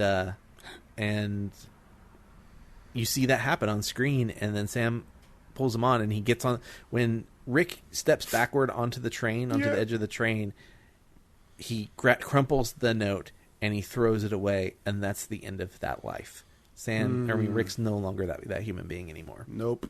And then we come back, of course, to Casablanca. Rick and Sam in the bar, and Rick's definitely had a lot to drink. Oh yeah. Someone shows up though. Ilsa shows up. She sneaks into the bar at night. Yeah. To talk to Rick of Rick's Cafe American. I still agree with Sam. They should have run out of town as soon as they realized Ilsa was there. Yeah, maybe. I don't Take it on the run, baby. If that's the way you want it, baby. So what happens? What does happen? My notes jump to Laszlo meeting with the Nazis the next morning. Ilsa wants to talk to him and explain what happened. Yeah. But Rick is sort of so closed off. And he kind of is like, how many guys were there in between me and this guy? Ooh, like, blah, blah, that blah, blah, stings. blah. He doesn't really want to have anything to do with it. And he basically hurts her feelings. He's super drunk. Mm-hmm. He tells her that he saved a drink for her. He was expecting her. And she ends up leaving upset. And then we get to go to Laszlo and Ilsa showing up at the police station. As the camera goes by in the police station, we see the Bulgarian woman pleading with an officer. Very important. Yeah. I mean, it's a really a side note for the film, but I think it's an important shot. She's pleading that, we don't have very much money. We need to get out, blah, blah, blah. And so then we see, as the camera keeps going, we see Ilsa and Laszlo being let in. They're dressed up nice. Very nice. And they go in to Renault's office where Strasse is, and they have this conversation. And Strasse tells Laszlo that basically we know how important you are to the resistance. So you are either going to rat out the resistance leaders in each individual, city, because we know you know those names. Certainly you must. Otherwise, why would you be so important? And if you don't rat them out, then, you're just never going to leave Casablanca. How's that sound? Which, for my money, sounds okay. It's like be a rat to the resistance against, the ultimate evil, or be stuck in a fairly nice place with a great bar. I think I wouldn't rat. I think I'd stay in Casablanca. I don't think you're rat, especially if the resistance is that important. But right. But there is this thing that I think he knows, that even though it's sort of a seemingly okay idea to stay in Casablanca, I think he knows that his time is running out. The Nazis will try to kill him eventually. The Nazis don't have a great track record of keeping their promises. So, right. But yeah, it's interesting when he starts naming all these places that he probably knows these resistance fighter names. Yeah. Including Germany. Yeah. And it was like 10 different places or something, It was right. a lot. So they, this information could be vital to the Nazi cause. For real. What does Laszlo say? I think he basically says, I don't know what you're talking about. Yeah, I mean, he kind of brushes it off with a bit of the old, who, me? Like, why would I don't know. I'm just trying to go to America and chill, dog. Yeah. And the Nazis are like, hey, bro, we know that ain't true, dog. Yeah. Give us those names. But basically, they just kind of hit a stalemate in the conversation, and they totally just let him walk out with Ilsa in tow and everything. Right. So they're playing it real soft, those Nazis. They're playing it pretty soft. And then what happens? Especially for Nazis. In that office. In that very office there, I'm assuming Renault, Mm-hmm. and Strasse. Gosh, what are they talking about after Laszlo leaves? Not really much of anything. But something does happen. A French policeman comes into the room and says, there's somebody who is trying to get out of the country and they need to speak to you. Yeah. A young woman. The Bulgarian woman. And he goes over to the mirror and straightens up his tie to look very presentable for this woman. And he says, show her in. Actually, I don't think they say it's a woman. I think the policeman just says, somebody's here. They need to speak to you about trying to get out. And he says, show her in. Right. And the assumption is, if there's ever a pretty girl that's wanting to get out, bring her to me because I'm going to do something to her. Laszlo's going to... Not Laszlo. No, not Laszlo. Renault, captain of the police force, is going to take his pound of flesh. Yep. Exactly. That sick mustachioed creep. Yep. We go back to Rick's, now. Right? We go back to Rick's, and the Bulgarian girl is at Rick's, mm-hmm. and she is begging Rick himself for help about getting out of Casablanca with her husband, her newlywed husband. And Rick makes a comment about her being underage, too young to be in Rick's. So I guess it's safe to assume that she's maybe only like 19-ish or something like that. Mm-hmm. she's crying to Rick, saying, "Have you ever done something so horrible for somebody you love?" Blah, blah, blah. Basically saying, look, I shagged Renault. I don't think she shagged him yet. You don't think so? No, because, well, let's go through the whole thing, and then I'll explain why I don't think she has yet. I think she's saying, she's asking him, because she asks him, would you ever forgive her? And I think she's trying to make the decision about whether or not she's going to do that. Oh, okay. Freaking sirens Yeah, outside. they're right out that window there. Oh, they're leaving. There they go. I think at first I thought that too, but so he's like, "Where's your husband?" And, "Oh, he's playing your roulette wheel or whatever." Blah blah blah. So Rick goes into the roulette room, and he kind of nods at Emile, who's the croupier, right?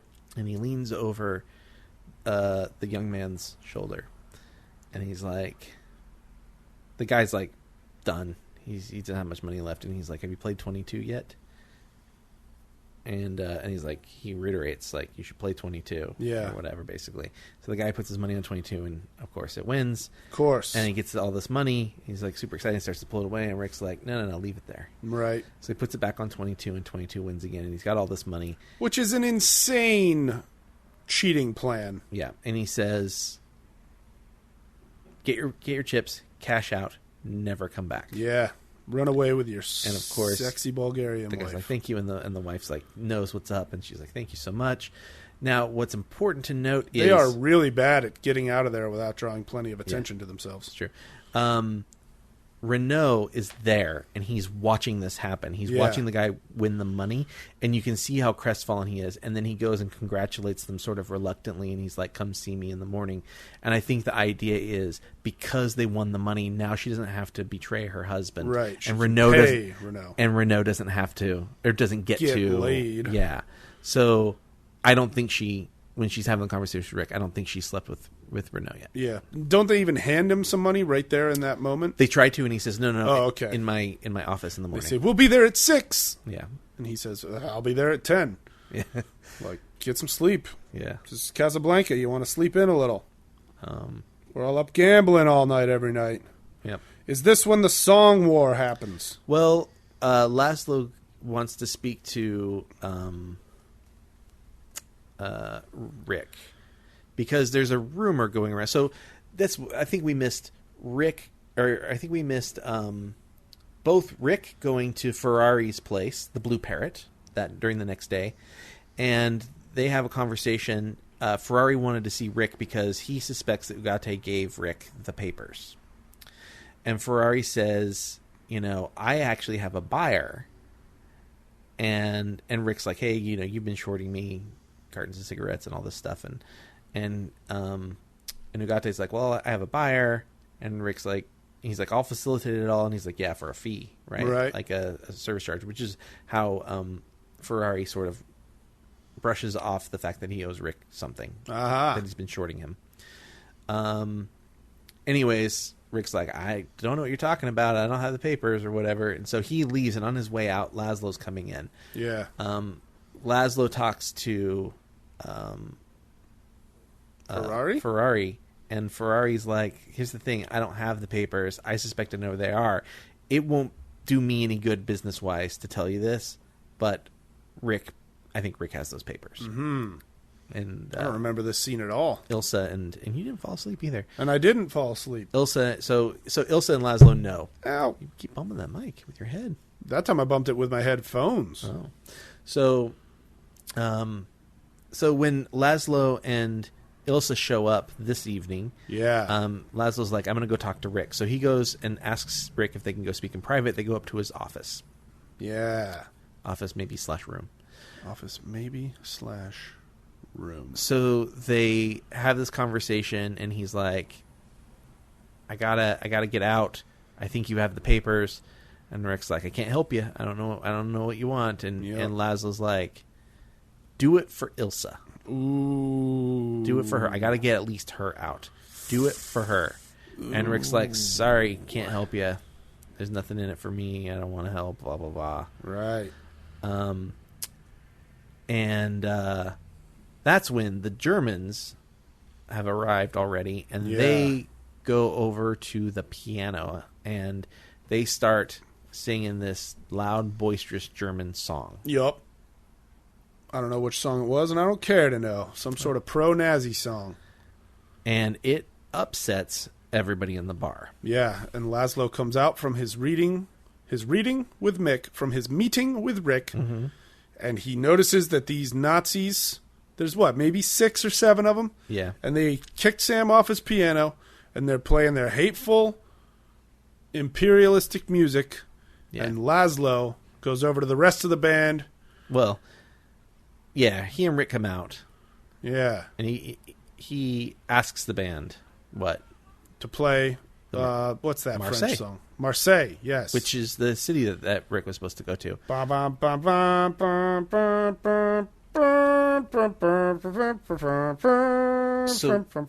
that song, right? The band looks up to Rick. Yep. And Rick nods. And that's interesting because that nod wasn't there originally. They really? They called Humphrey Bogart into the studio to just come in and do the nod. That's pretty cool. Yeah. He didn't even know what he was doing it for at the time. Whoa. So he gives him the nod, and they start playing, and there's a little bit of a battle, as you say. A song fight. And everybody in the bar stands up and sings the Marseille. Yeah. Except for the Germans, of course. And the Germans are completely drowned out and pissed off by it. So that scene, I think, is an interesting one. A lot of the actors in that crowd were refugees from France. Oh, really? And you might remember many of them get emotional. They show a close-up of Yvonne. Yeah. And she's crying. The actors were Yvonne. So overwhelmed with what they were doing at the time. Cool. With emotions that they got very emotional during the scene. It's a great scene. Yeah, it's a really great scene. Now, the actors who played Yvonne and Emile, the croupier, were actually married at the time. Oh. And they had just escaped the Nazis. Wow. Prior to filming this. In real life. In real life, which is probably why she's crying in the... That's incredible. Yeah. Incroyable. Yeah. I think that's how you say incredible in French. Incroyable. I don't know. I don't speak French. I learned it from The Simpsons. Cool. Sacré bleu. Okay. They have a song fight, and fortunately, Marseille wins out over that German Nazi song. So Strasse does what? I've lost my place in my notes. No. Oh.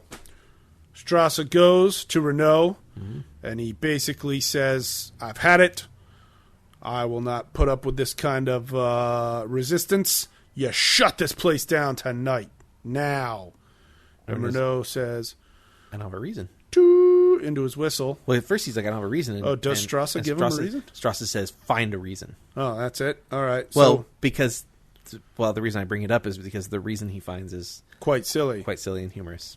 Renault blows his whistle. All of his men stand at attention. He says, shut this place down. Everybody has to go home. Everybody has to go home. Rick's Cafe American is closed. Until further notice. And Bogey comes over and says, geez, what's a big idea, kid? And Renault says, it's kind of a James Cagney we have discovered gambling on the premises. I'm shocked to discover gambling on the premises. And then right then somebody else runs up to Renault. Emile runs up to Renault and says, your winnings for tonight, sir, and hands him a big stack of cash. And Renault accepts it and pockets it in front of everybody. Yeah. So Rick's is shut down for the night. Catastrophe. So in a way, the Nazis won the evening. Yeah. Those jerks. So they shut it all down. Yep. Ilsa shows up. Well, in the middle of the night. Ilsa and Laszlo go back to their hotel, and he's being followed. And they turn off the lights and all this stuff. And Laszlo says, or she says, Ilsa says to Laszlo, "Don't go to the meeting, the resistance meeting tonight." He's like, I kind of have to now. So she's like, please be careful. So he leaves, and she makes sure he's gone, and then she grabs her coat and leaves. So Rick gets everything shut down. Pretty much everybody is gone. Carl's gone at that point. I think it's just Rick in the place, and he's locking everything up.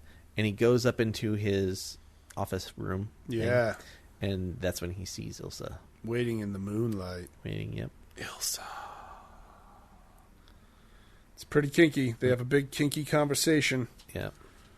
About how in love they are. But really, Ilsa is demanding that Rick hand over a letter so that she can get Laszlo and herself out of Casablanca. Yep. And while she's up there demanding it, and they're having, a bit of this ex-lovers quarrel thing going on, we hear Carl return to Rick's cafe, and he's got Laszlo with him. Yeah, now, Ilsa even tries to get those papers at gunpoint. She does, that's right. And he takes the gun from her, it's clear. And is this where she tells him that she... This isn't where she tells him she still loves him. I think it must be. Well, is there? Where else would it happen? I think there's another scene. Because I think she's trying to con him in this moment here. Well, that's a really good question. Where they like hug and kiss each other, and she explains. I can't remember. No, this is where she explains who Laszlo is. Okay, that he's her husband. I think there's another scene with them later on. So, but it could only be like at the airport then. I'm pretty sure it's got to happen in this scene. Is this where he tells Laszlo that he's going to give him the papers? Not exactly. Because her scene is right before that happens. Her scene where? Okay, yeah, so then he hears Carl and Laszlo show up downstairs. I think you're right. I think it's the scene. So and Laszlo's wrapping his arm. They kiss each other. They probably kiss. And she's like, I love him. I love you. And then she's told him at this point that he was her husband. Yeah. And she explains the story about he was a POW. Right. She thought he was indeed he was dead. in a concentration camp. And then the day she was supposed to run away with Rick on the train is the day he showed up. Yeah. And that's when Carl and Laszlo show up. Right. Having run away from the resistance meeting that got raided by the Nazis. And she's not sure what she's supposed to do. She's like, he tells her that he has the papers. Yeah. And she's like, do I try and run away with him? Do I stay here with him? Do I run away with you? And he's kind of like, we could use the papers for ourselves. Yeah, it's true. So, Laszlo and Carl show up. Laszlo's been injured from the resistance meeting that was broken up, and keeps they wrapping got away a dish towel around his arm in different ways. Yeah. There's never any blood on it. So, there isn't any blood on it. Rick says to Carl, hey, Sasha forgot to turn on a light back here. Can you come up and deal with it? Right. And so Carl comes up and he sees Ilsa and he's like, get her home safely. Yeah. And so Carl takes her home. That's that other scene. Get her home. I'm Humphrey Bogart, see? So he goes down and has this conversation with Laszlo, and he tells Laszlo, I have the papers. Right? Is this where he tells him? I think this must be. It's either here or he tells him in the jail, because he does have a conversation. We don't see the jail. Oh, yeah, maybe it's in the jail. Because the cops show up this very night, and they arrest Laszlo right there in Rick's bar. They do. I think we should just kind of move forward. Yeah. I'm a little lost. Got to be honest, Viewsters. I'm out of practice. They arrest Laszlo right there in Rick's bar that very night. They take him away. Yeah. Then Rick goes to visit... Rick talks to Renault. Renault's office. And he offers to set Laszlo up and get him busted so that Rick himself can escape with Ilsa. That's when he reveals he has the papers. Yes. And Renault's like, why do you care? He's like, but you gotta release him. He's like, why would you care about that? And he's like, I gotta make sure I've got assurances for myself and all this other stuff. And this is the guy you want, and I can set him up, and you can arrest him for reals, right? And get a real charge on him. It's getting very dark in here. Yeah. You can arrest him on a real charge and really be able to imprison him. But right now you got nothing. You're going to have to release him eventually. Right. 30 days and a slap on the wrist. So Renault's like, all right, go talk to him. So he goes and talks to him. After that, he goes back to the Blue Parrot. Right. And he makes a deal With Ferrari to sell Rick's cafe. Right. And to let Ferrari have Sam. Yeah, well, everybody stays. Sasha, Carl, and Sam. And he's like, it wouldn't be Rick's without those people. Right. And he mentions that Sam gets 25% of the profits at Rick's. Yeah. And Ferrari says, I know you only pay him 10, but he's worth 25, so fine, or something like that. And instead of drawing it up on paper, they do it by handshake. Right. They make a point of showing that. I'm not really sure if Rick's going to renege on that. We don't know for sure, but the deal. The way the movie ends, it sort of seems like he might. So, Pants Donkey is now following me. What's up, Pants Donkey? So, he goes back to the bar, right? Back to the bar? Yeah, he's supposed to meet Renault at the bar to arrest Laszlo. Yeah. So Laszlo shows up. Is Ilsa there, or is Ilsa supposed to meet them? Who boy? Ilsa's there, right? Man, everything gets super. My next note is just Rick plays everybody. Yeah, because it's basically Renault's already there at the bar when Rick gets there. Laszlo shows up, and Rick pulls a gun on Renault. On Renault, yes.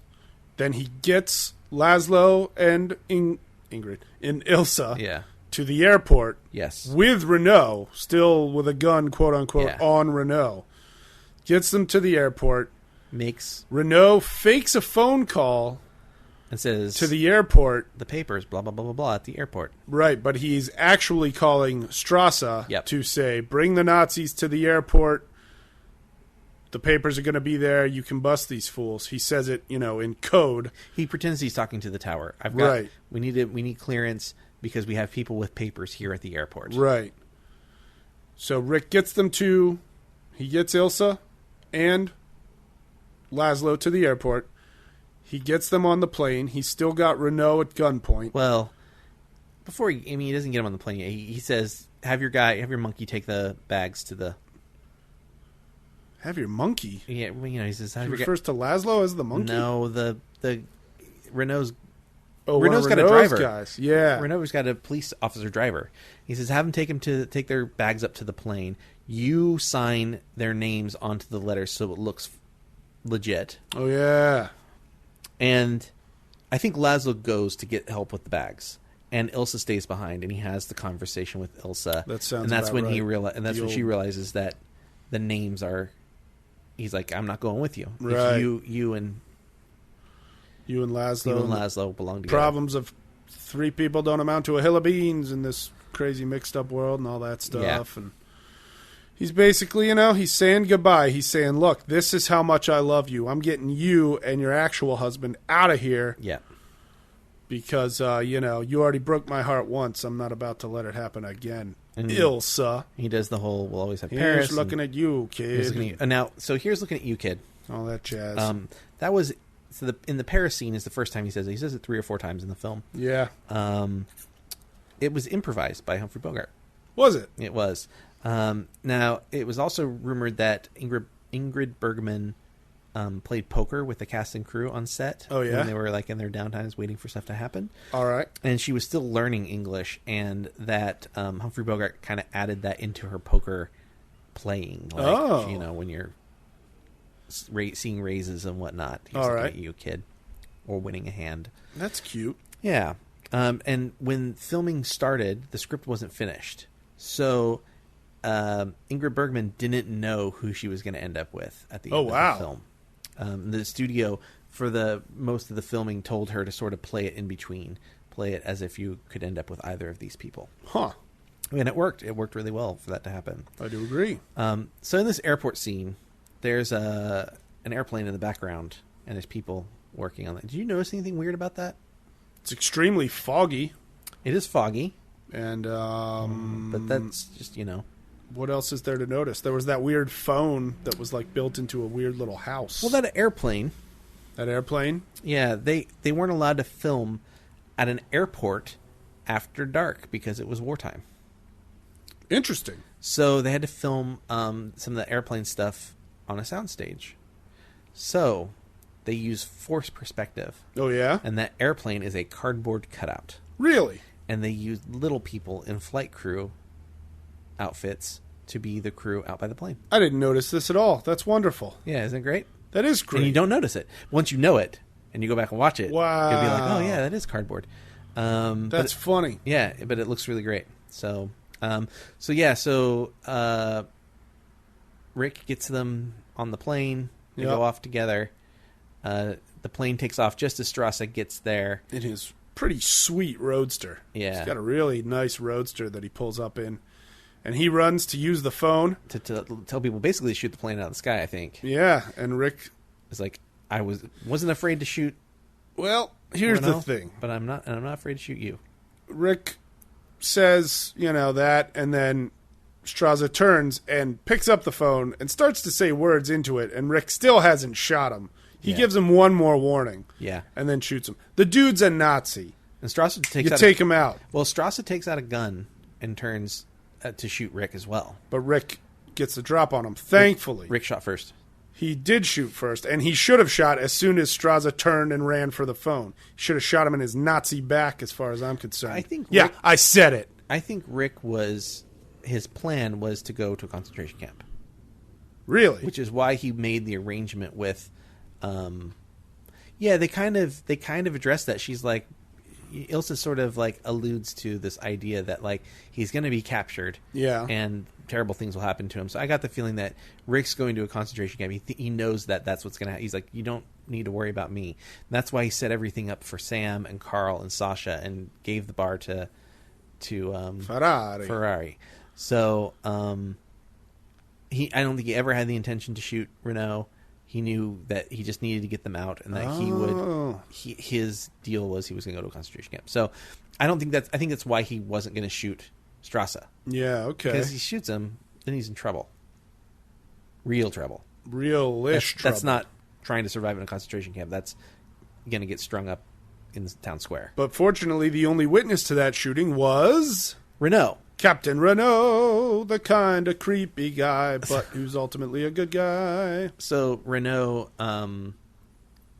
his men show up, and he's like, "Oh, the Strasse has been shot." Yeah. What does he say? Round up the usual suspects. And that's when he gets a partnership with Rick. Right. They basically agree, we are going to resist these Nazis from right here in Casablanca. Yeah. And he picks up the bottle of water. Yeah. And he throws it in the trash. Because it's Vichy water. Because it's Vichy water. And he's like, you know what? I'm not going to be under this Nazi Vichy control. Nice. Way to go, Renault. Yeah. And then they walk off into the fog together, and Bogart says another really famous line. We'll go over all the famous lines in a This looks like the beginning of a beautiful bromance. Now, he says bromance. Yeah, I'm pretty sure. Right? He definitely says bromance. Yeah. So, the director... Curtis? Yep, Curtis. He was from Hungary, and he had this super thick accent. And scenes like that where they needed, fog and wet stuff and whatever. He confused the crew. Oh. He asked the prop master, I need a poodle on the set. And the prop master was really confused. He left, went and got a dog, a poodle. A poodle dog. Makes sense to you and me. Made them wait to shoot. Wow. Brought it back, and Curtis was like, a poodle of water. Wow. So, just kind of a fun note. Why did he need a puddle of water? Well, I think it was supposed to be wet at the airport. Yeah. And, I feel like they foggy. didn't even show the ground at all, though. Yeah, probably not. But, light. And, you know how people are. Sure. The movie was supposed to be released in June of 1943. All right. But Allies landed in North Africa, Casablanca, in November of 1942. Aha. So the studio premiered it on Thanksgiving Day. Oh. In New York. And then about 7 months, which is about 7 months earlier than it was supposed to be released. Yeah, the general release was in January of 1943. Cool. So it was about 6 months. Did you notice anything weird with shadows on the walls and things? Now, the only real shadow thing that I noticed was the really cool scene when Rick, I think he's being followed through the cafe pretty early by Carl. Mm-hmm. They go up that stairs through that door, and then Rick steps out of the frame, but his shadow can be seen opening the vault and doing some stuff. Yeah. That was pretty awesome. And then there was another really cool shadow moment where I think it was Laszlo and Ilsa were at their table, and the shadow of somebody's head just shows up kind of right over them. Yeah. And then the camera turns, and it's Renault waiting to sit down and talk to them. What else was going on with the shadows? Shadows and lines were really important to the film, and sort of how they like set up the distance and everything, and how dark the film is in a lot of places. Yeah. There's a couple moments I can think of where the thing I'm about to explain happens. Some of the shadows were painted onto set. Really? Yeah, they weren't real shadows. That's pretty cool. When they go to the window, Laszlo and Ilsa go to the window to see that they've been followed at their hotel room. Window, yeah. There's a shadow on a wall, and as they go to the window, they should cast a shadow on the wall too, but they actually don't. Huh? Because that shadow was painted on. Probably because they didn't have the room for the lighting. Yeah. That they wanted to have. So, and still be able to, show their faces and stuff. Sure. So, Casablanca, this film, had 6 quotes on American Film Institute's list of top movie quotes, more than any other film on the list. I think Gone with the Wind had 3. That was the second place. Wow. The quotes with... Hang on, let me try to guess. Okay. Well, let's start with number 67. This is number 67 on the whole list. On the whole list of 100 So this is the 6th most popular quote from Casablanca. Yeah. It's got to be...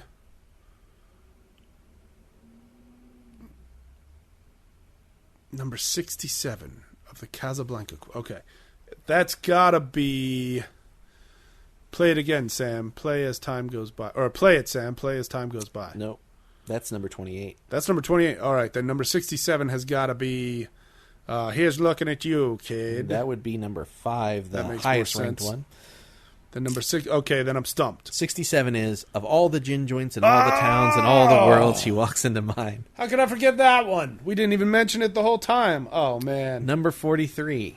Number 43 has got to be, here's looking at you, kid. No, I already said 43 has got to be, number 43 has got to be, get your damn hands off of me, you dirty ape. Nope, it was We'll Always Have Paris. Oh, We'll Always Have Paris. Number 32. Number 32 has got to be, no, I am your father. Close. Round up the usual suspects. Round up the usual suspects. 28. I said what I said. 28 we already went over. That one is play it. Mm-hmm. Sam, play as time goes by. That's the one. Is that the exact quote? That's the exact quote. So never, the line again is never in there. Play it, Sam. Play it, Sam. Play as time goes by. Number 20. Number 20 on the list. Number 20 quote from Casablanca, and not one of the others that we've already discussed. It's gotta be. This looks like the beginning of a beautiful friendship. Louis, I think this is the beginning of a beautiful friendship. Louis? Remember I said his name was Louis, and you were like, who's Louis? And I said, Renault.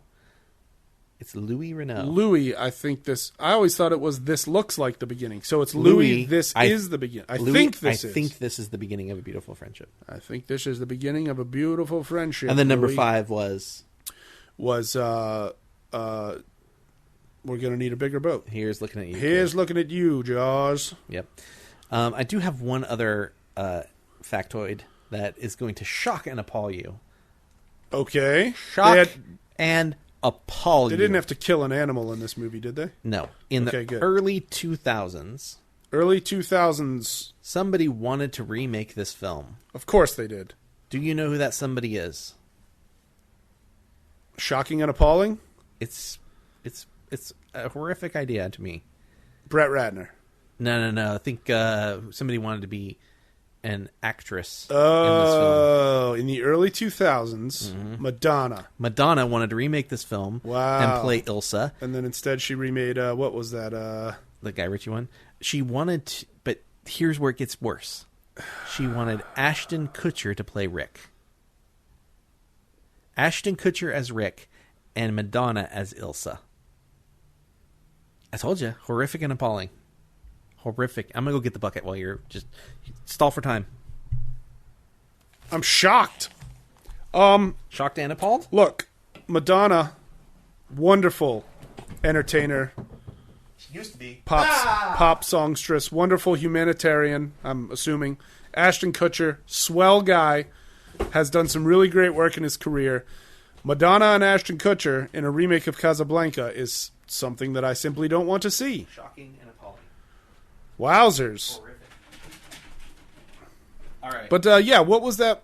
Didn't she do a remake? What was that called? Swept Away or something? Wasn't that a remake? Of something. I don't know. Well, it was a remake of Swept from the Sea, right? I don't know.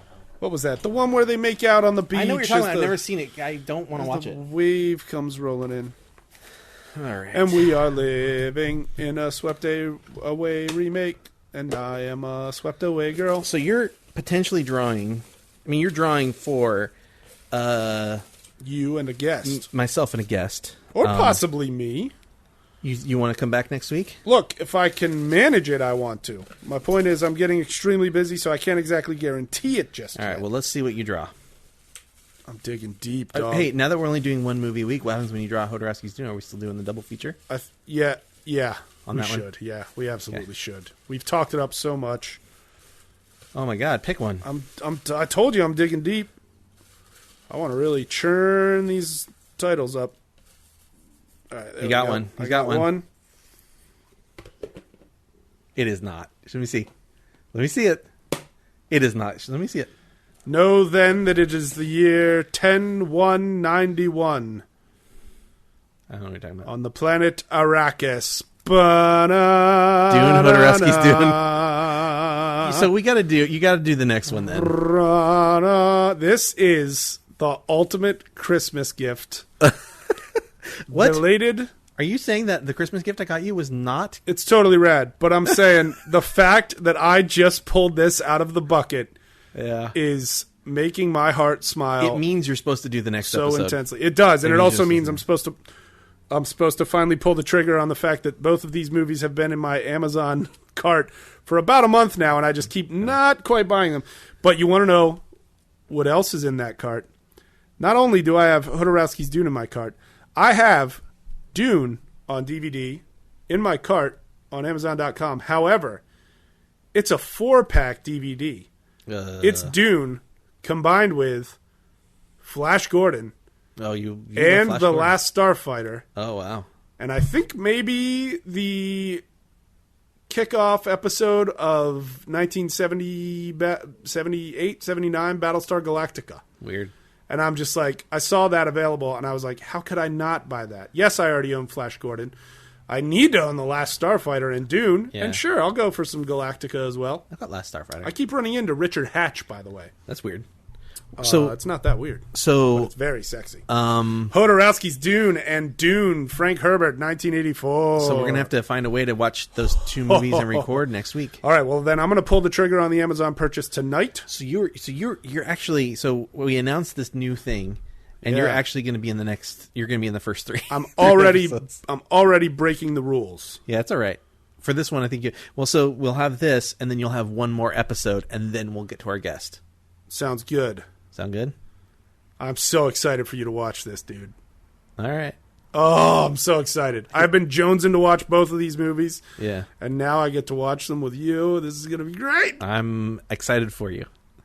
Actually, I'm excited because one of the producers from Hodorowski's Dune follows us on Twitter. That's true, he does. And so he also produced Starry Night or Starry Eyes. Starry Eyes. And he I think they just wrapped their 20th film with their production company. Whoa, really? Yeah. So they're legit. They're for reals. I like the sound of that. Yeah. Of course, the name is completely escaping me right now. Travis? Hang on. Travis? Let's give them a big shout out right now. Okay. Go for it. Viewsters, use your Twitter and follow Travis Stevens. Travis Stevens. Yep. Producer of A Horrible Way to Die, Hodorowski's Dune, Big Ass Spider, American Muscle, Cheap Thrills, Starry Eyes, which is one of my new favorites. Yeah. We Are Still Here, Concrete Futuro, Teenage Cocktail, and Double X. Have you seen Cheap Thrills? I have not. With Pat Healy? Wait! No, excellent. I have not. I love Pat Healy, but I remember excellent. not seeing that movie. It's kind of a movie that you've seen the kind of rough plot for multiple times, but they do it really, really well. It's about a guy who's like down on his luck and meets some people. He needs money, and they bring him back to like quote unquote party, and they pay him to do stuff, kind of like the idea of like bum fights, right? Like, or like the guy in New York just recently like got paid $5 to pour a cup of coffee on his head. It's kind of like that, and as the movie goes on, everything escalates to bigger and crazier things. Nice. Cheap Thrills, very fun film. Pat Healy, as always, is excellent in it. I highly recommend you guys check out Cheap Thrills. I like that. Maybe we should throw it in our bucket. Too. I almost want to just watch it faster than the bucket might let me watch it. That's true. Because I love Pat Healy. Yeah, he's great in it. He was great in Starry Eyes. Yeah. And Compliance. Did you ever see Compliance? Compliance. It's based on the true story of this dude who called a fast food restaurant and said that some really cute employee there had like stolen money from him, and that the manager needs to like strip search her and stuff in the office. Yeah. And this dunderheaded manager just totally goes along with this guy on the phone just because he said he was a cop. It's so intense and creepy and weird. And based on a true story. Yeah. It's nuts. He's great. All right. So, next week, you guys, once a week, next week, we're actually going to have a double feature. Nice. So that's really interesting. So we're just breaking rules left and right. Yeah, we're starting the year off with some surprises, and then we're surprising ourselves by having to break these rules. And thanks to Hodorowski's Dune and Frank Herbert's Dune. And I know that this episode was a little long for what our new thing is going to be. We're still at about 2 hours right now, but we were just getting back. We had a lot to talk about, so they will get a little bit shorter as well. So thank you to all the viewers. Thank you to Dwayne for another fantastic intro. Thanks to Travis Stevens for following us and making some really cool kick-ass movies. Who else should I thank? Thanks to just everyone. I'm just so happy to be back. Me too, man. Welcome to 2016, Viewsters. 2016 is going to be a good year for movies. Hey, Wes. Hey. You just recorded the first episode of View the Right Thing 2016. What are you going to do about it? Well, tomorrow I'm going to go to Disneyland. Yeah, perfectly played. All right, everybody. Watch Dune and Hodorowski's Dune, you lucky so-and-sos. All right. Have a good night or day or whatever. It's night for us. And